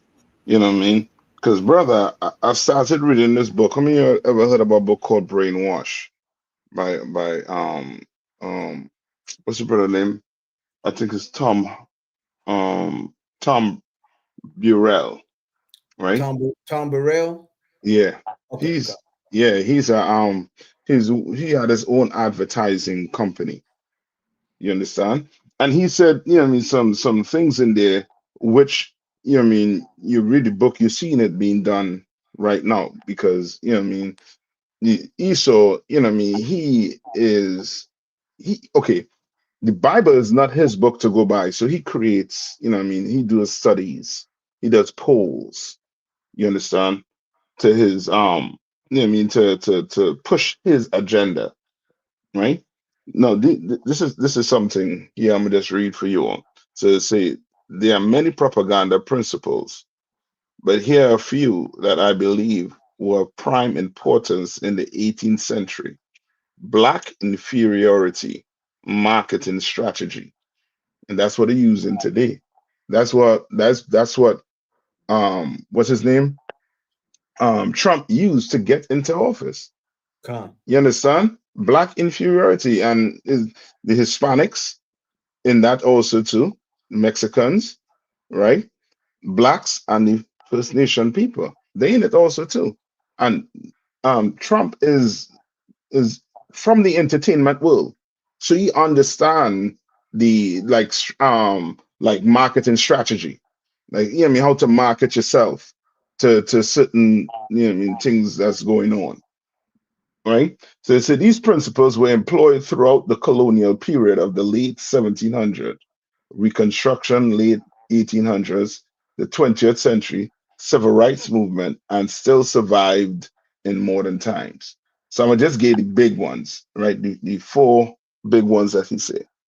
He said the big lie. So one of the strategies, the big lie, the repeated and consistent articulation of a partial, distorted, or manufactured truth. The country is doing well. The country is doing well. We're doing better. You know what I mean? What was his name? Sleepy Joe. He was a problem. He wasn't doing good then. We're doing good now. And start throwing numbers around. And now you're thinking, well, yeah, the country is doing better. No, the country is not. He's just lying to you. You understand? Then he goes into the other big one, right? Is appeal to fear, the purposeful effort to instill apprehension and panic. That's what you're doing with your MAGA. That's what you're doing with your with your immigrants. Right. They're committing all the crimes. They're doing this. We're gonna get them out. You put me in office, and I'm gonna get them all out. All these criminals. You understand? They're the problem, right? Sleepy Joe ain't gonna do it, so I'm gonna do it. Appeal to prejudice, attacking a value or moral label to flow by well-established perceptions. You understand? Like he's doing that to the so-called to your brothers and sisters, to your blacks again, Hispanics and First Nation people. He appealing to prejudice and then stereotyping. Here we go, exaggerating established perceptions of physical and cultural traits, attaching negative attributes to an entire group. Right. Now you have Donald Trump in office, white people, you know what I mean, MAGA, make America great. You understand? They understand and they already did the study on this whole strategy behind getting your reputation, making other people's reputation look bad, yours look good. Making other people reputation look like animals, and they look like, you know what I mean, like gods, basically. That's right. So now we need him to survive. You tell black people out there, ain't no white man going to heaven. They're like, nah, well then I don't want to go too. Because they can't survive without him. And that's the stereotype they don't, you know what I mean, put on us. You understand? For you thinking that you need him to survive. We don't need him to survive. We don't. This government falling, instead of you know what I mean, us come together, we thinking since the government falling, we out, you know what I mean, we panicking. Right. Like what we gonna do? You know what I mean? Right. I mean, we're gonna lose this, you're gonna lose that. We shouldn't be panicking. This is government. Let it fall. So lucky. Yeah, come on. No, Cal, I just want to give it up what you're saying so heavy. Mm-hmm. And where you brought it out is just so right. Like Christ said, these things must come to pass, man. Mm-hmm. All these things have to, and we have to get in that position, just like with Jacob and Esau. Mm-hmm. Like his government is on the way out. Stop trying to hold his hand and take hold of his heel. Mm-hmm. That's what we need to do. Like we have to, the people stop asking for a seat at the table now. The table, the house and the table is about to go. Mm. You understand? He's got to resort to cannibalism in about a few seconds. You're about to see, like the general brought it out, you're about to really see who this man really is. Yeah. All, like you said, Cap, the shirt and tie, all that, he gonna come up out of all that, man. Mm-hmm.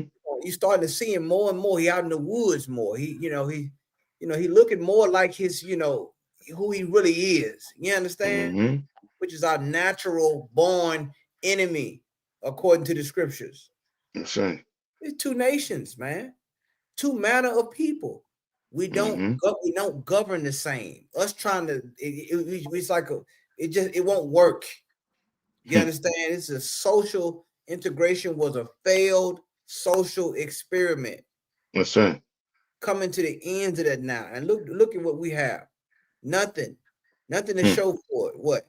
Be able to sit on his toilet, be able to drink out of his water fountain, but not no more. In about a few seconds, he's gonna take that back. You understand? So what are we gonna do? You understand? Right. So it's just, man, like we got to get ready. We got to take hold of his heel. This place is on the way out, and there's nothing you can do. He's on a war path. That's right.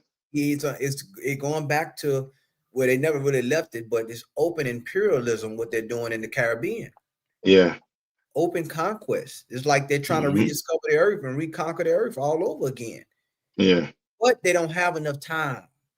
That's the thing. Time is short. They don't have, and they know they don't have enough time, which is why they're trying to rush things. And when you know anybody know anything about rushing, you usually make a mistake when you start to rush. Yeah. You understand? These calculations are going to be off. You know what I'm saying? So this is the thing we have to do as a people, is to come together, which is why our brothers and sisters should be coming together for the Passover. And it's going to be, you know what I'm saying, next year in April. Well, I forgot what the date, Cap. April 4th in Houston, Texas, man. You need to get out there on Yahanna, man. Well, look, that's right. We see our brothers out there and sisters out there trying to break off and do different things off the grid and things like that, man. And they stay looking for community. Well, guess what? You should come down to get in contact with Commander General Yahanna, the ISUPK. This is where you build that, man. This is where you're going to get that universal practical knowledge, because you're seeing what is happening with this government. Everybody, there was an article that in the New York Times that the headlines read that this government is not working for us. That was the New York Times headline. This government is not working. So in other words, just say what it is. This government has failed. That's right. We already know it don't work for us. But it's failing them. It's not designed to work for us. Designed to crush us and use us as a base for them to have their white supremacy. Now it's starting to self-implode. There's a civil war going on inside the MAGA movement. That's right. Since that Charlie Kirk got unalived, there's a power struggle that's happening right now in the MAGA movement. Nobody want to talk about it, but it's happening. You understand? There's a lot of infighting. They're trying to keep the facade of that we all unite. No, they're not. No, they're not. And it's going to get more violent as they start to have difference of opinions and different way of how they want to have America 2.0. And you're going to see that. That's why you should step back and get out the way. That's right. Turn to your God. Turn to your Constitution. You understand? Which is the Holy Bible. So that's right. I yield, sir. That's right. That's right. Anything else? So, like, this I was gonna look issues with the camera, but I was hearing everything you're saying. I think we're good to go now. Freeze again. If it freezes and it seems like you ain't seeing it moving, just let me know. Come on. You know what I mean? But like what you were saying about Trump there, like really Trump is their Messiah. Trump is he's their Caesar Borgia, he's their Jesus Christ. Like you see, Christ died for our sins.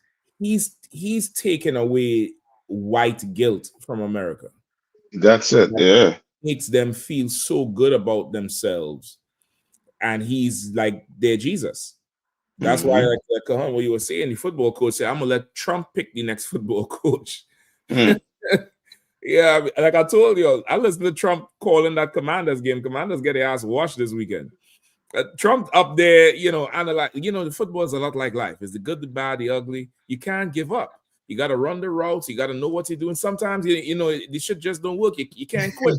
I'm like, well, I think we found your true calling, Mr. President. You need to just, buy a set of headphones and a mic and give up the Oval Office. You know what I mean? Like it's so crazy. It's like they really he's taking away their white guilt. He's delivering them from their sins. That's in the past. And that MAGA movement, it done reach to Europe. It's called the MAGA movement. Make Europe great again. It's a full and total buy over right now. Wow. You know what I mean? That's what I'm saying. He's having that effect worldwide. And who knows if this is, as we build the 144,000, who knows if he's building that 666? Right. That's right. He's pulling them all the way together worldwide. So lock it, Cap. Come on. Now, it's heavy. You mentioned the 666. I made a post on Facebook. I said, y'all mad about him making the ballroom, adding the ballroom to the White House. Right. Wait till he turned the Pentagon to a hexagon. Yeah, wait till he turned the Pentagon to a hexagon. Look, Trump is going to turn this thing into a whole Trump. It's going to be the United States of Trump. Yeah. That's what it's going to be. It's going to be the United States of Trump. If the damn football team, he want to change RFK Stadium to Donald J. Trump Stadium. That's why he went to the damn football game. They booed the socks off of him. I don't know why he putting himself through that torture. You know what I mean? Me, I'm talking on Zoom. I know y'all don't like me that much. I'm talking on Zoom. Push a button, I'm done. You fly down to Andrews, fly over the damn stadium, take a ride up there, and everybody booing you. So, like it, sir, and what you said, that's so heavy. The point you made, where Donald Trump is their Jesus, he's their savior, in the sense of how, since he's been in office, he has galvanized white people to completely feel innocent, and did you say how he wipes away the white guilt? Like Donald Trump, the one thing that I've noticed since he's been in office, because I came into the school right during the election, the first time, and so I'm able to see the change in sentiment of white people, and it was like Obama was the start of making white people start to feel, okay, well, listen, we gave you niggas a brown one. You niggas got a brown one in office, so now y'all got to stop the complaining. Right. And then it was Donald Trump got in, and it was like he took it to a level where it's like, you know what? I'm a white man and I'm proud. You understand? Like, why should I be? You start seeing videos and podcasts now. Why we got to be? Why you always hear this? A straight white Christian male is under attack in America. The straight white Christian male. I've heard so many times in the past 8 years, as if somehow white men are a victim. As if somehow white men are victims. Like they have a serious victim mentality. But Donald Trump has been able to make them feel like you should not feel guilty. What the hell is wrong with even the whole move to get rid of the Smithsonian is to remove white guilt, is to wash away your sins.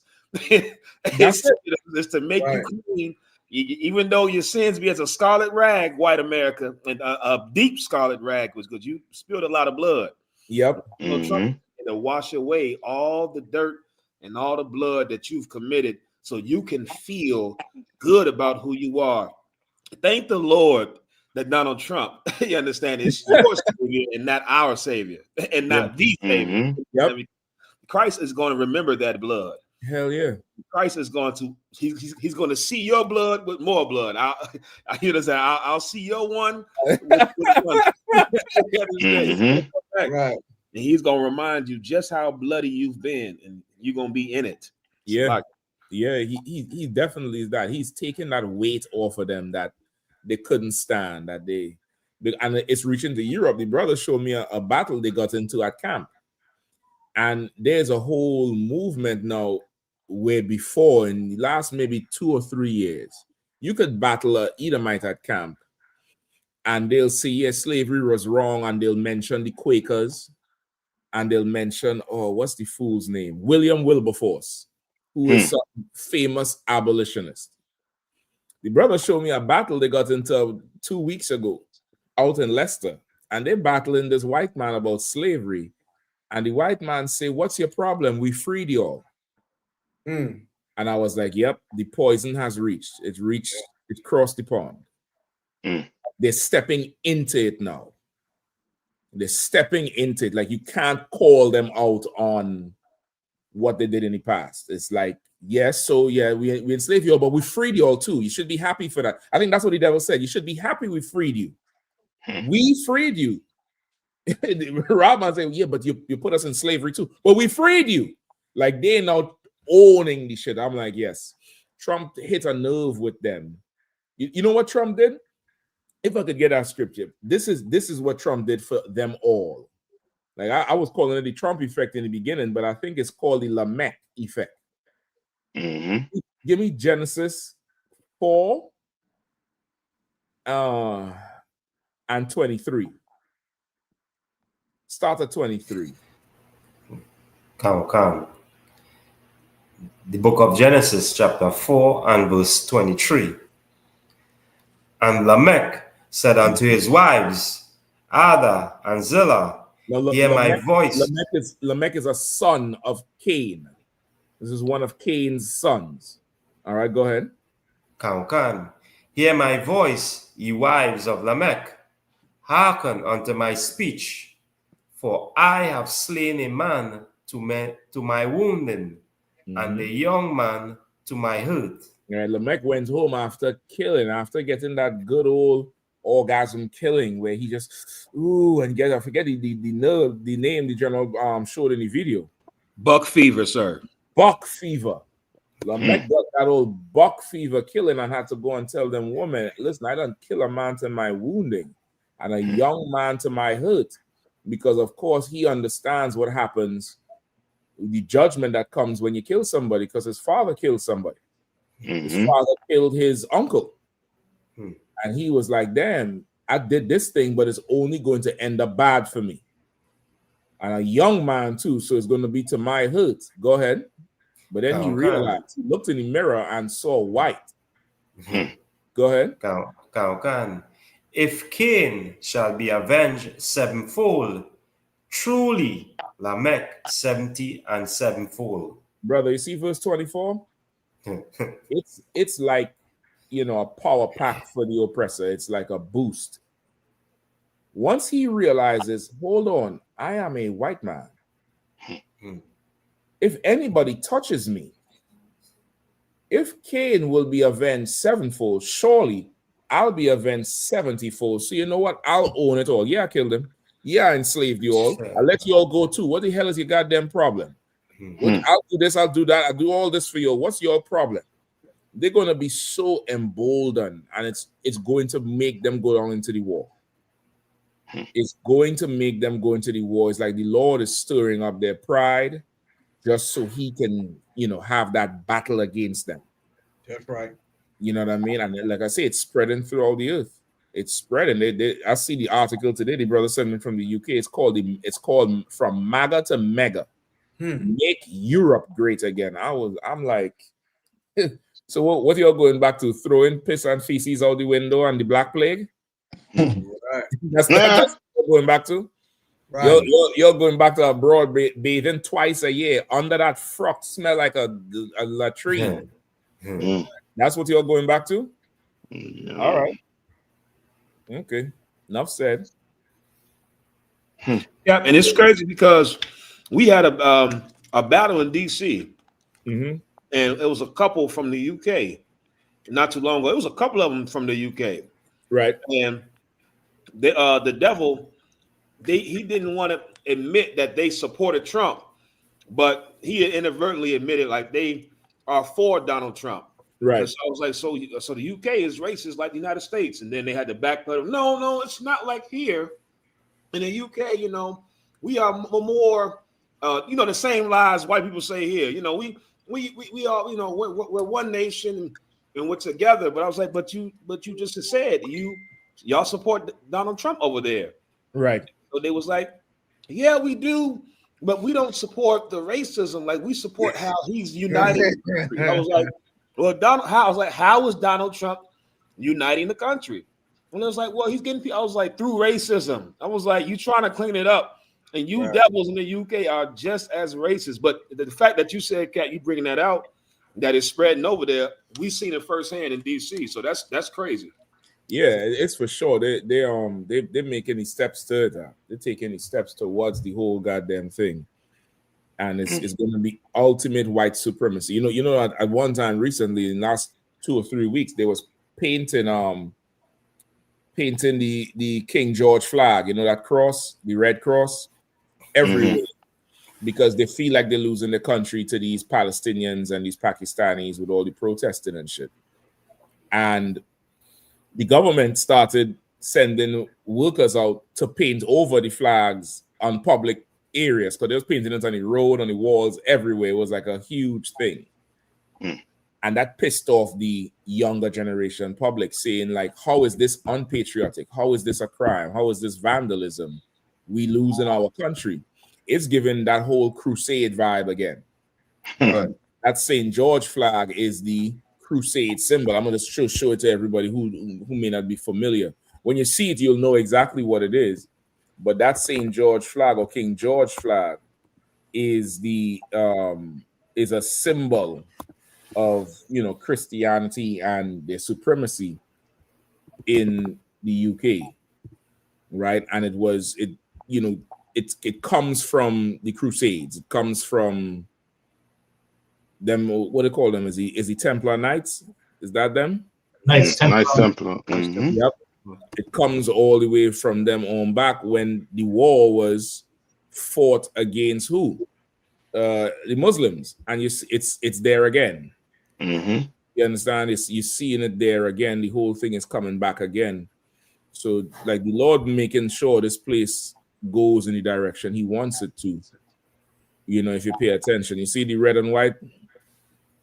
So they would paint these things all. Y'all can see it. Is it up? Oh shit, still up. No, we can't see it. Okay. They would paint these all over the UK on different things, on the little roundabouts, you know what I mean?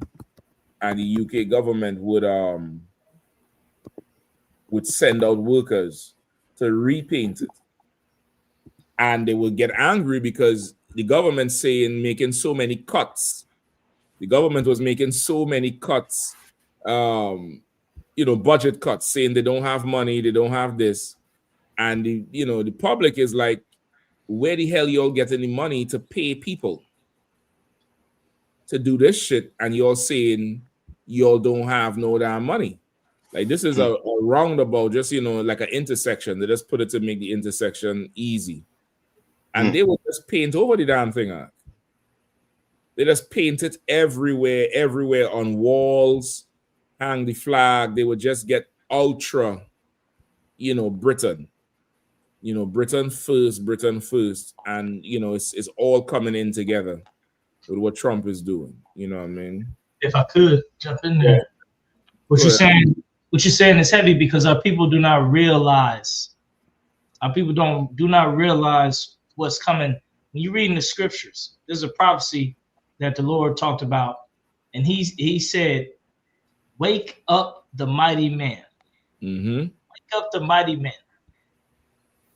These countries are not going to go into World War III without a good, strong constitution of the public behind them.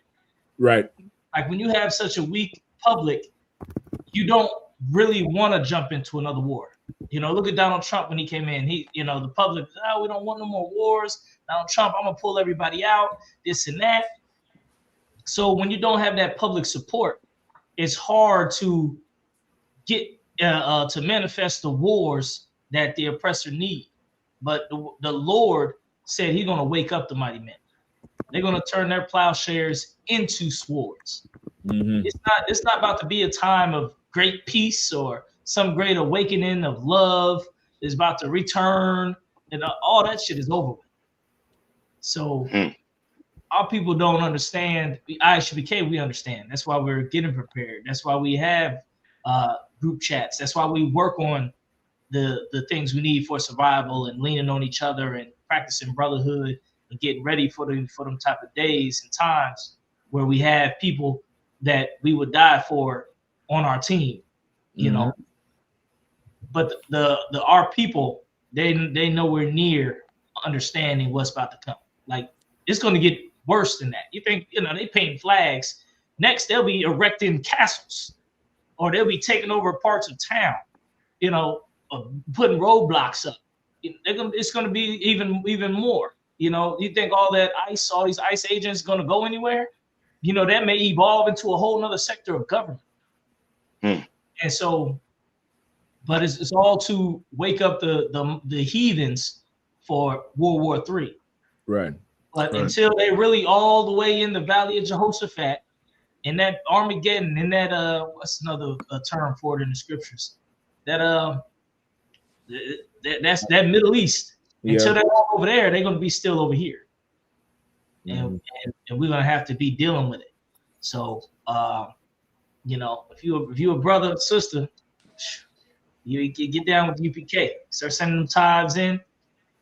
Start batting down the hatches, because that's the time it is. It's the time to start batting down the hatches, taking count. What does the scripture say? If you're about to go to war, count the cost. Right. No man go to war without counting the cost. And as a people, we got to start counting the cost of what will happen if they cut off the food stamps. What will happen if they get rid of the Section 8? What will happen if they do this and do that? Like, we got to really start coming together to be prepared against these things. We've got to.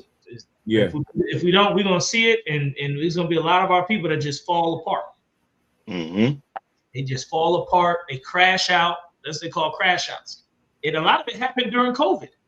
You had people unaliving each other in the same family. Yeah. Over the check, what they're going to do with all the money they get from the stimulus, over the stress, over the bills, over that happened here in Indianapolis. A family basically turned on each other. A black man, I think the woman unalived the man, or the man unalived the woman over the check that they were supposed to get for the kids. You think that it's happening in the green tree? What's going to happen in the dry tree? Right. If you can't come together while we got food every day, while we got electricity and running water, how are we going to come together when those things start, like we start having the rolling blackouts? They just had a whole countrywide blackout in Dominican Republic. People on the trains didn't stop and everything. People had to walk. Damn. People was walking miles home. So when that type of stuff come here, what are we going to do? We're going to be turning on each other, or we're going to come together even greater? That's right. We're the only one who got the formula, because we're the only one coming. Yep. Our government ain't shut down. Our government won't. That's right. I'm to add to what you're saying too. The Lord want to fight for us so much too, in a way where you all heard today, bit by bit the trickling out like emails and stuff from Epstein. I saw something with it. Yeah. And Trump named get called at least twice in one of those emails. Yeah, they say he was on the island. They say he was on the damn island in the emails, I think. You understand? Like, the Lord trying to show you that the people who run in the government ain't really who they claim they are. They're worse than you. You know what I mean? They're worse than you. They're not qualified to be over top of you. Yeah. Your life is, is least of worries to them. Yeah. You understand? Because these bastards just lustful and about doing, everything they feel they could do. Why? Because they have money. In this place, you have money. You could, what Trump said, he said I could unalive somebody in Times Square and still get off. Yeah. Right. And he's not lying, is to the point where now you're seeing America, is basically run by money. Yeah. By lust. You understand? And black people, it's good that in this time the oppression is getting more, but our oppression is only going to draw us closer together. Yeah. And let us realize that the problem is not the brother in the ghetto with you. It's not the brother in the hood or the sister in the hood. The problem is the oppressor. He's the problem. Just like their people going to start recognizing we not the problem. The rich people are the problem. They don't convince them that they don't take away the whole concept of a king from them. So these, these MAGA think, well, we don't have that concept of a king. But ask yourself, why is these emails trickling out? Ask yourself why it is you can't see. You don't know what the hell is going on with Epstein. When they have all the information, they can let it out tonight. Without putting them, you know how they like to put a black mark, redact a whole. Yeah. So now you had to sit down and read, and when you see this, you had to fill in. Well, who the hell are talking about? It's a mess. You know what I mean? It's a mess. If they have to hide what they're doing, then somebody robbing somebody, somebody stealing from somebody, somebody is lying to someone. Right. You understand? Yeah, so like, you go ahead. Yeah, that's a little note now, right? Also, it's Salaki, so I forget you want to read over here in Disneyland with Neverland. He tell us it's not 1:30 in the morning, but I forget you in real time, Salaki. It's gonna be like this until next year, so whatever you need to drop, just drop out. Okay, no sweat. We're gonna be wrapping up soon too, so it's all good. All right, then let's switch up there. Yeah, but sure. Yeah. So Carl, I don't know if you wanted to play that video real quick, because I do want to touch on that story with Panama and boy. Trump sending some poor battalion down there in the jungle in Panama to trade. Yikes. Come on. I was wondering, there's a interesting video I saw of a Louisiana. I think he's running for Senate or something like that. And this campaign video is just, it goes to the point of, like you said, Lamech, it goes to the point of, them reinforcing white supremacy and whiteness in this country, man. So it's just, this is now. I want to just preface it with this for those who about to see the video. Now, you don't know if you're watching somebody who's selling guns or doing something for a gun show, or you don't know if somebody's actually talking about doing something for America. Right. Man, so this right here, are we talking about a politician or a person that's are we talking about Rambo? I don't know. We'll find out. I voted to convict President Trump. I'm Blake Miguez, and I'm running for the U.S. Senate because Bill Cassidy sucks. I'm a 7th-generation Louisianan and a world champion sharpshooter. If only politicians like Bill Cassidy can't shoot straight, but I can. Ultra-processed foods are slowly poisoning our children. Cartels and gangs have invaded our country with violent crimes and drugs. Far-left Marxists are attacking and destroying American culture.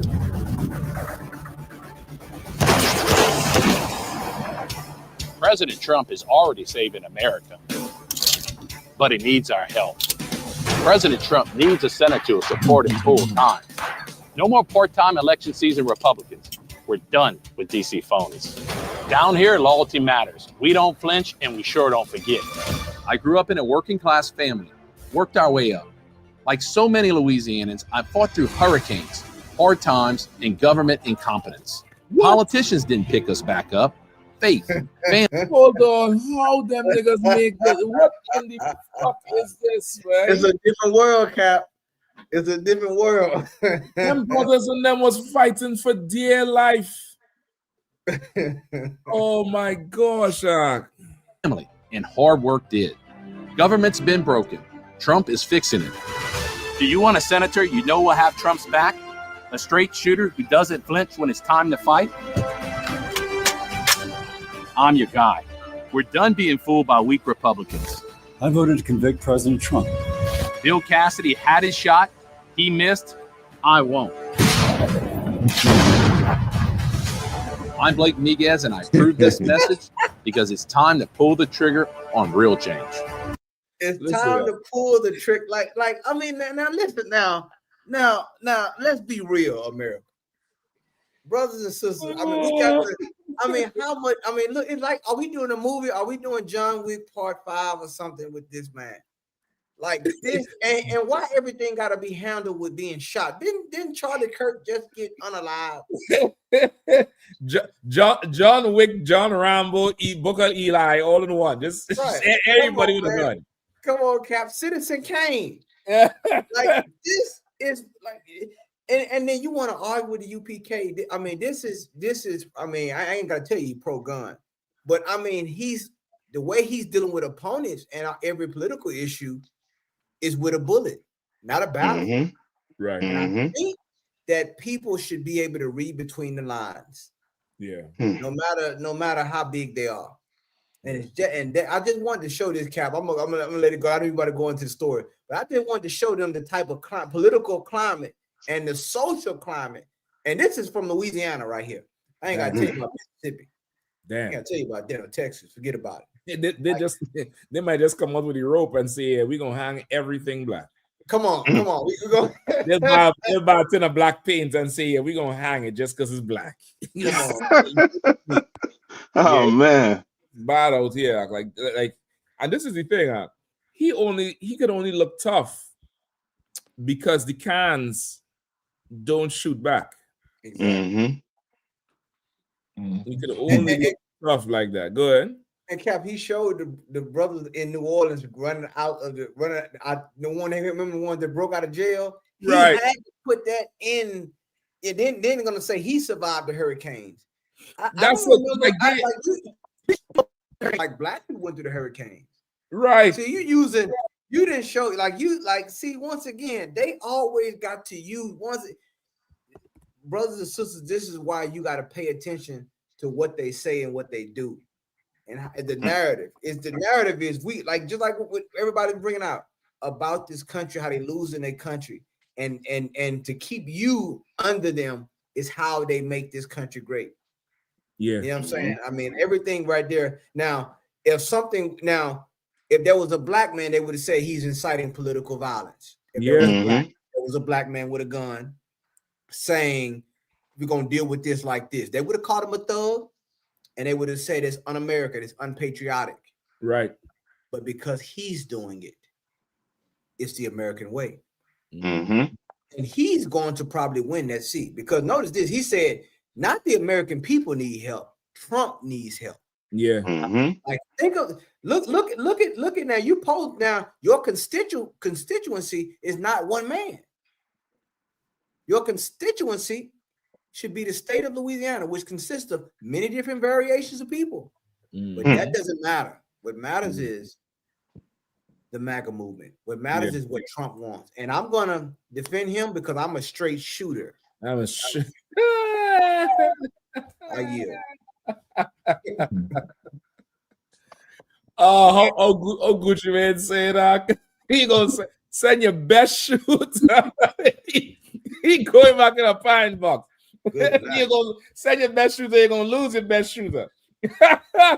Damn. Oh Lord. And listen, even that card, they done taken the whole black, flavor of it. Like he trying to be gangster. Like he's a straight shooter. He's a shooter.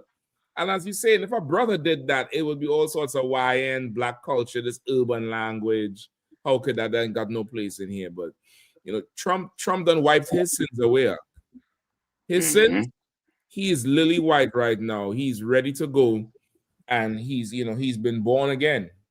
He's ready. He's been born again by the blood from the heirs of Donald Trump.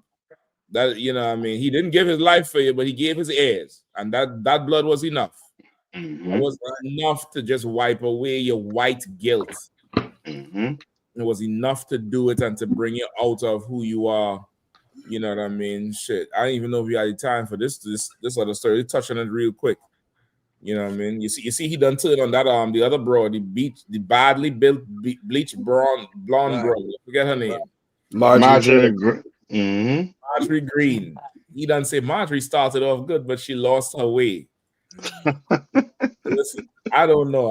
I'm too much of a conspiracy theorist. I would not doubt that they're setting her up to be the alternative Republican candidate for the next 3 years election because they know Trump is not winning no next election. And if he ain't, they're not going to wait till the last 3 months to put a woman in there like Democrats did. Like, remain Republican, but she's going to be the one who could, galvanize everybody together. I don't know, but I ain't taking that dissension too lightly. He don't deal with dissenters like that. He don't come and say they lost their way. He'll totally take them off the board. The fact that she's still around, talking, holding her post, I'm not too sure this is, dissension, but, man in motion. That's what it is. It's Omaha, man in motion. Yep. You know what I mean? Right. So yeah, so let's get out that story. That first number one. All right, number 1 and 3 really. Couple can you hear me? I can hear you now. Couple sir.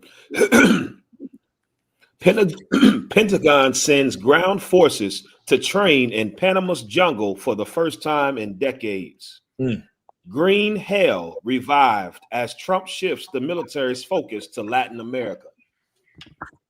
For the first time in more than 2 decades, the Pentagon has begun sending conventional ground forces to Panama to train in the jungle there, returning U.S. soldiers and Marines to a elite force called the Green Hell because of its similarities to Vietnam. The training program at Base Aero Naval Cristobal Colon, formerly known as Fort Sherman, is relatively small in scope, but is expected to ramp up over the next year. Hold on, what's the name of the base? Cristobal Colon. Like these people are. They done named the whole base after Columbus. Yep. So you know what they're down there to do if it's in the name of Columbus. Like this whole is to watch over that that Panama Canal. Men down there. I'm looking at pictures and stuff from this fort thing. This should look like a scene from the first Predator. I'm expecting to see Schwarzenegger and Carl Weathers come and put their hands together, like boom, and the biceps, and then the big gun come out. I'm expecting to see that and M16s all over the place. Right. Like they're down there now to start to really police the backyard. Like America is really exercising their power as the world police. You know what I mean? In 20 years, they didn't do that. The fort is broken down and run over. They sending men down there in the jungle and ain't paying nobody. Right. Okay. Any more? Khan. The program began earlier this year and is not intended to prepare troops for a potential mission, including inside in Venezuela, the official said.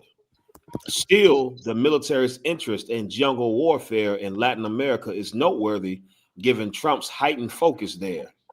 Since taking office, Trump has vowed to take back the Panama Canal and repeatedly threatened to attack Venezuela because of its alleged role in transiting illegal narcotics.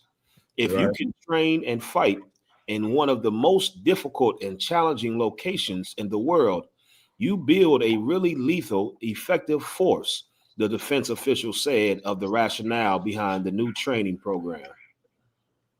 They're just sending them men down there just to, to appease the public. But this is not going to work. It's going to be a whole other disaster.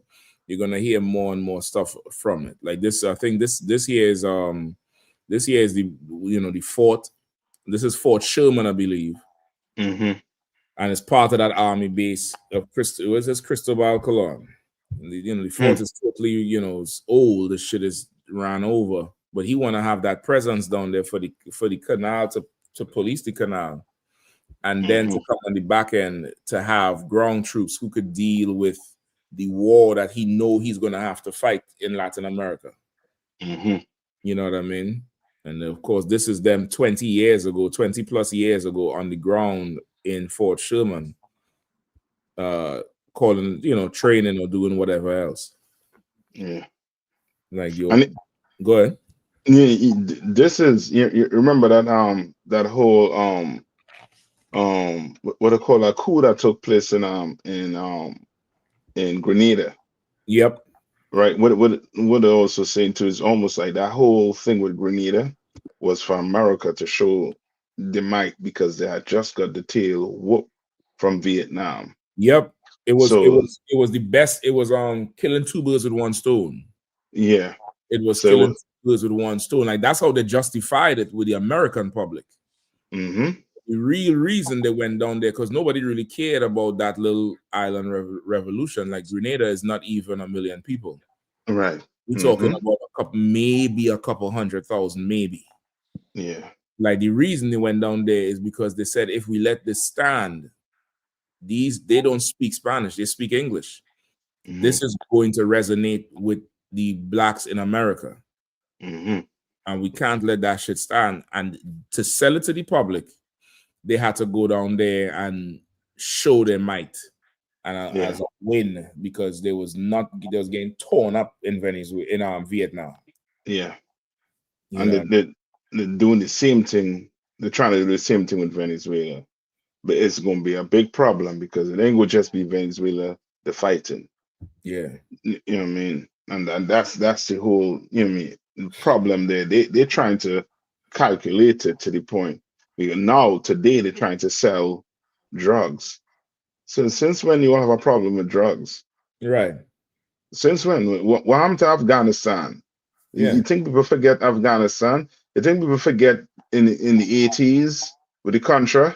You went down there and with the Contras and brought back a ton of drugs and flood the black community with it. Exactly. That's You know what I mean? Your problem. What's your problem? You know what I mean? And since you're all down there, you know what I mean, stopping drugs from coming from Venezuela. Well, what's going on in America? Did the drugs stop flowing? Right. Did it stop? Ain't nothing. We ain't hear nothing about it stopping. People still getting high in America here. People still dying, you know what I mean, ODing from drugs across here. So that what he's talking about there about, you know what I mean, the Venezuelan president is into drugs. I mean, that's a big lie that he's using to just go conquer Venezuela so that America could look as if they're big, mighty, and powerful. You understand? Just like a bully. You know what I mean?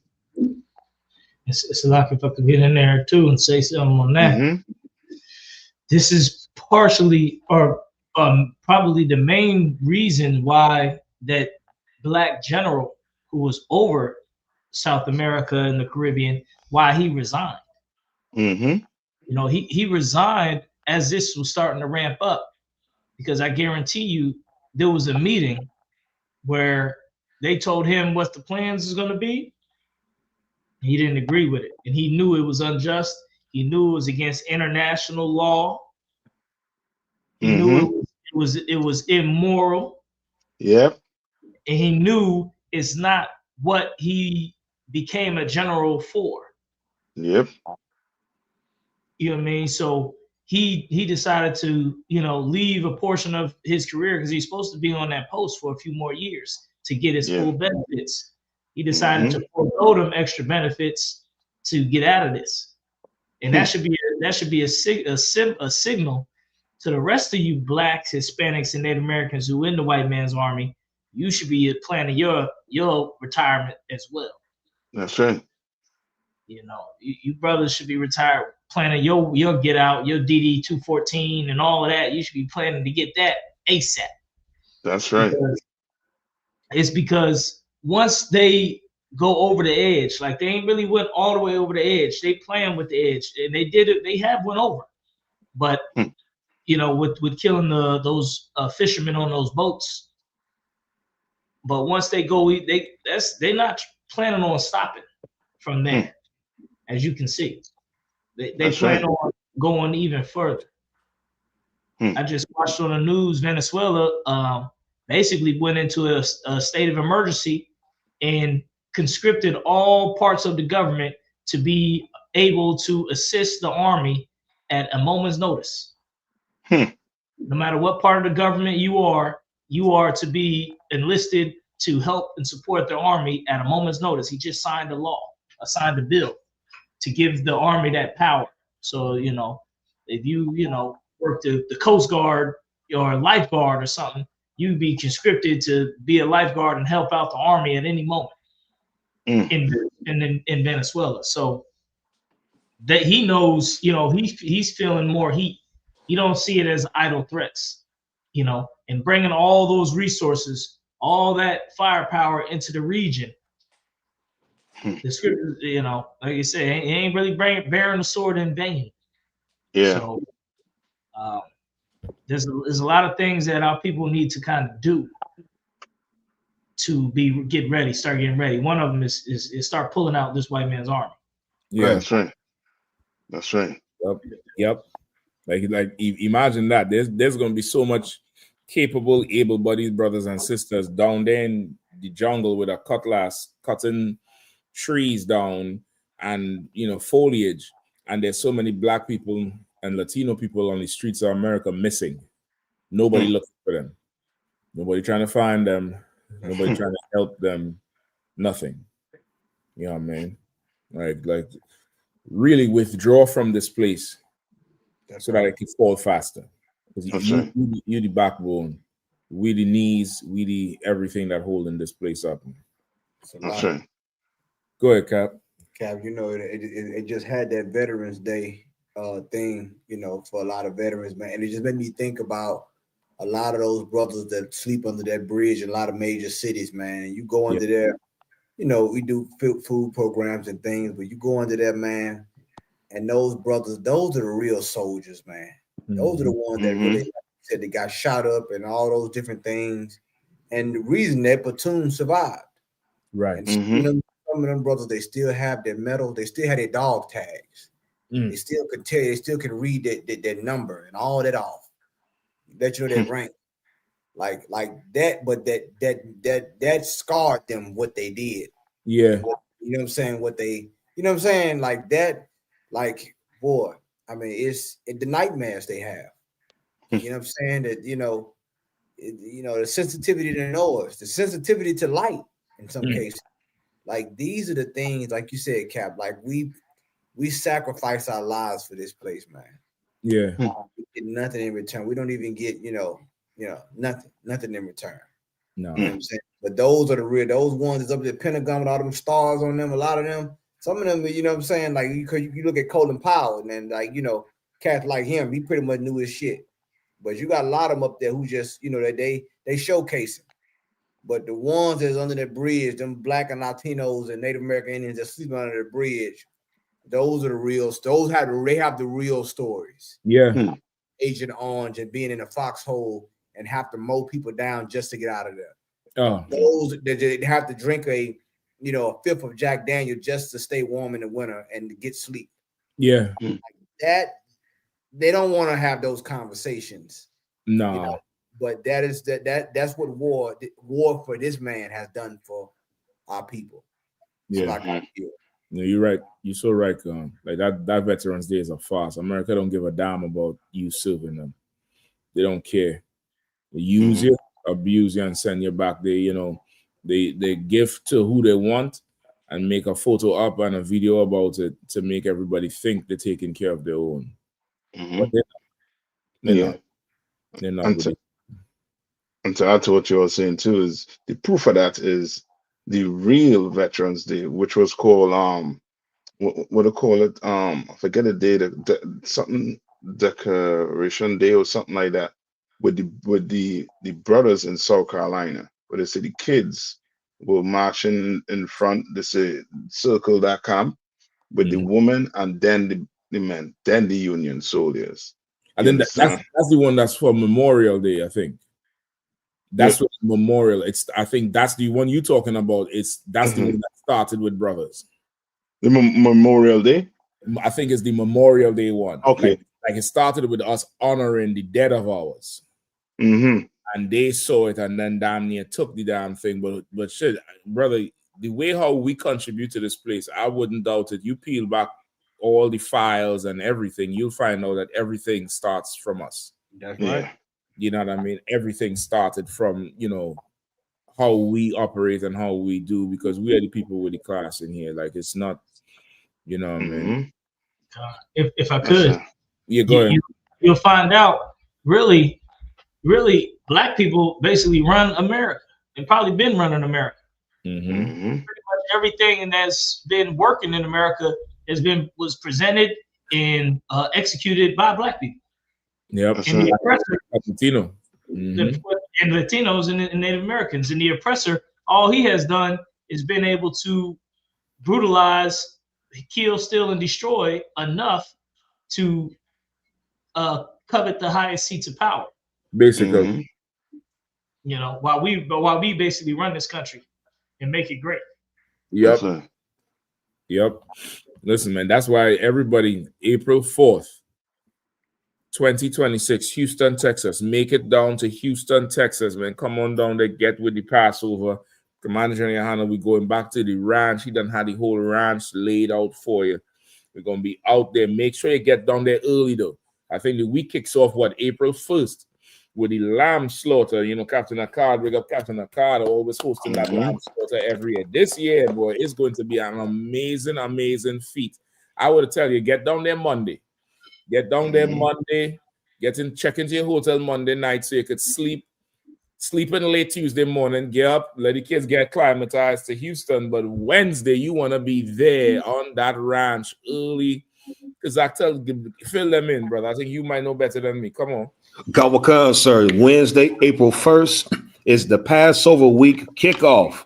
You understand? It's going to be excellent. It's going to be so many events that day. Rides for the children, the petting zoo for all the farm animals.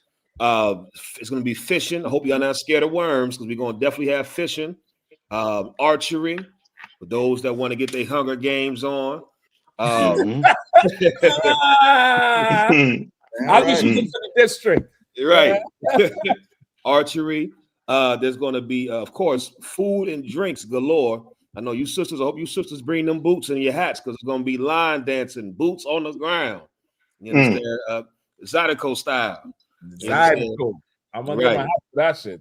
Right, Kamakan. And then there's going to be a 3-point shootout for all the Steph Currys, all the brothers that, you know, they got a good jump shot. There's going to be a 3-point shootout. So, we, you know, cash prize for the brothers that can shoot. So, you got to be there Wednesday morning to register for the raffle, the cash raffle for the 3-point shootout. Y'all don't want to miss it. The Passover week kickoff Wednesday, April 1st. Like Captain Shock said, you might want to get there. Just plan for getting there Monday and sleeping Tuesday, and then coming out that Wednesday, because it's going to start off the whole week of events for the Passover. It's going to be off the chain, y'all, for real. And of course, the lamb slaughter. You know, of course, the lamb slaughter as well. Yeah, that's right. Listen, because like you said, there's a raffle that to enter. Kawakan, so it's going to be a cash raffle. You have to be there that morning to register for the raffle. I got you. So you got to be there that morning, Wednesday morning, there at the ranch to get in that raffle. The same with the 3-point shootout. You understand? You brothers who want to get in and try to see if you got the best jump shot for the cash prize, you got to be there that morning to register. There's no pre-registration. So, you know, first come, first serve, whoever can get in. So come show up Wednesday. It's gonna be off the chain, y'all. Listen, you gonna make the Louisiana governor come out, and he gonna try to show you how well he shoot at. It's gonna be like somebody said a shootout. Somebody hey, Pilgrim. Yeah, I mean, but y'all make sure y'all get down there, man. Passover, 57th annual Passover. Gonna be in Houston, Texas, and make your plans from now. Make all your plans, get them plane tickets ready, get them, you know, them rentals ready if you want to go through the, you know, drive through the zone. Kahan had me rethinking the drive. I was gonna make the drive. You know, I think I won't be as cool with them bastards. I'm not cool, Kahan. So y'all might have to send my lamb and bread in one of them prisons down there. Yeah. No, exactly. Good. Look, we gonna have Passover inside the road. Everybody gonna be out there. I'm gonna be in there praying for the earthquake, like Paul, for the damn gate to swing open. All right, look. They gonna see the smoke on the side of the road. They gonna see what's going on. Say, we're gonna have it right here. You gonna do this here? Oh shit. Yeah, man. But we're gonna get it together, get down there, man. Get down there early. Yeah, everybody make it down there for that thing. You know, Captain Akad and that whole team. They have a huge kickoff. It's going to be insane. They're gonna be bands, competitions, stuff for the kids. I know you brothers always want to talk about, Jordan, LeBron. Let's see who's the shooter, man.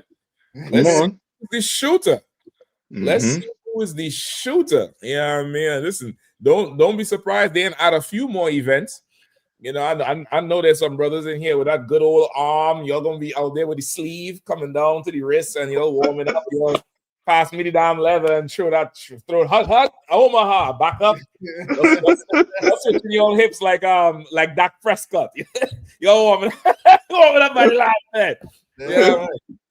You're gonna definitely do the damn thing and get this competition going. It's gonna be a fun day event. You know what I mean? It's kicking off, man. Y'all don't miss it. Don't miss it, man. Let's kick off this thing all the way strong. That ranch is ours for them 5 days, I believe. Let's get down there and do it. You know what I mean? With that, pay your tithes, isupk.com. Pay your tithes, 10% all the increase in earnings must come into the priest and prophet of the Lord. isupk.com. Pay your Passover fee, $200 per adult 17 years and over. Pay that thing from now, man. Knock that thing down. I keep telling you, use them credit cards, man. Pay them things early. You have months to pay it off, man. That shit could just be for Passover. Like, this thing could be done if you really want to do it. If you're really willing to do it, it could be done.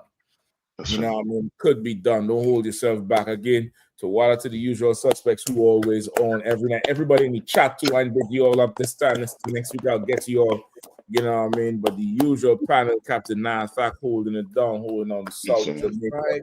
All that. Cap, we got to get Jamaica on maybe next week, man. Talk about that hurricane and all the work. Yeah, for sure. We'll get on next week for sure, man. It slipped my mind today. You know what I mean? Also, Captain holding down the South. You know what I mean? Spearheading that Passover again is going to be outstanding one for sure. We know. And Captain Kapash, you all know him. He needs no introduction for sure. Holding on, back and forth through the Caribbean. With brothers, strength, doing amazing work with brothers. Just like Warrior found and the bar found, helping and trying to strengthen our brothers. And like I say, it takes courage to help Israel, man. It takes courage to help Israel. You know what I mean? And of course, Kazaka officer, a warrior. And Officer Kazakai mad, holding it down. Officers running down for Baltimore and DC, back and forth, switching one up, one down, next one up, next one down. These two brothers there is really helping and working these zones and helping these brothers out, you know what I mean, and bringing them up to a level and a standard in the spirit of the Most High, in the spirit of the Lord. Like, we have what we need to take this place. We have what we need to take this place. And we're doing it right now with nothing. Imagine when this nation flows in here and brings everything. It will be the kingdom of heaven. The UPK is the home of the truth, man. And that you have to say the thumb. That's the thumb.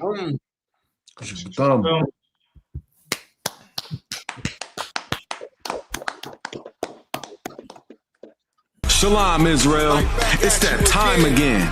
The ISUPK, under commanding General Yahanna, presents the Lord's 57th annual Passover. That's right, the Lord's 57th annual Passover, April 4th, 2026, in Houston, Texas. All Black, Hispanics, and Native Americans are commanded to observe the Lord's Passover.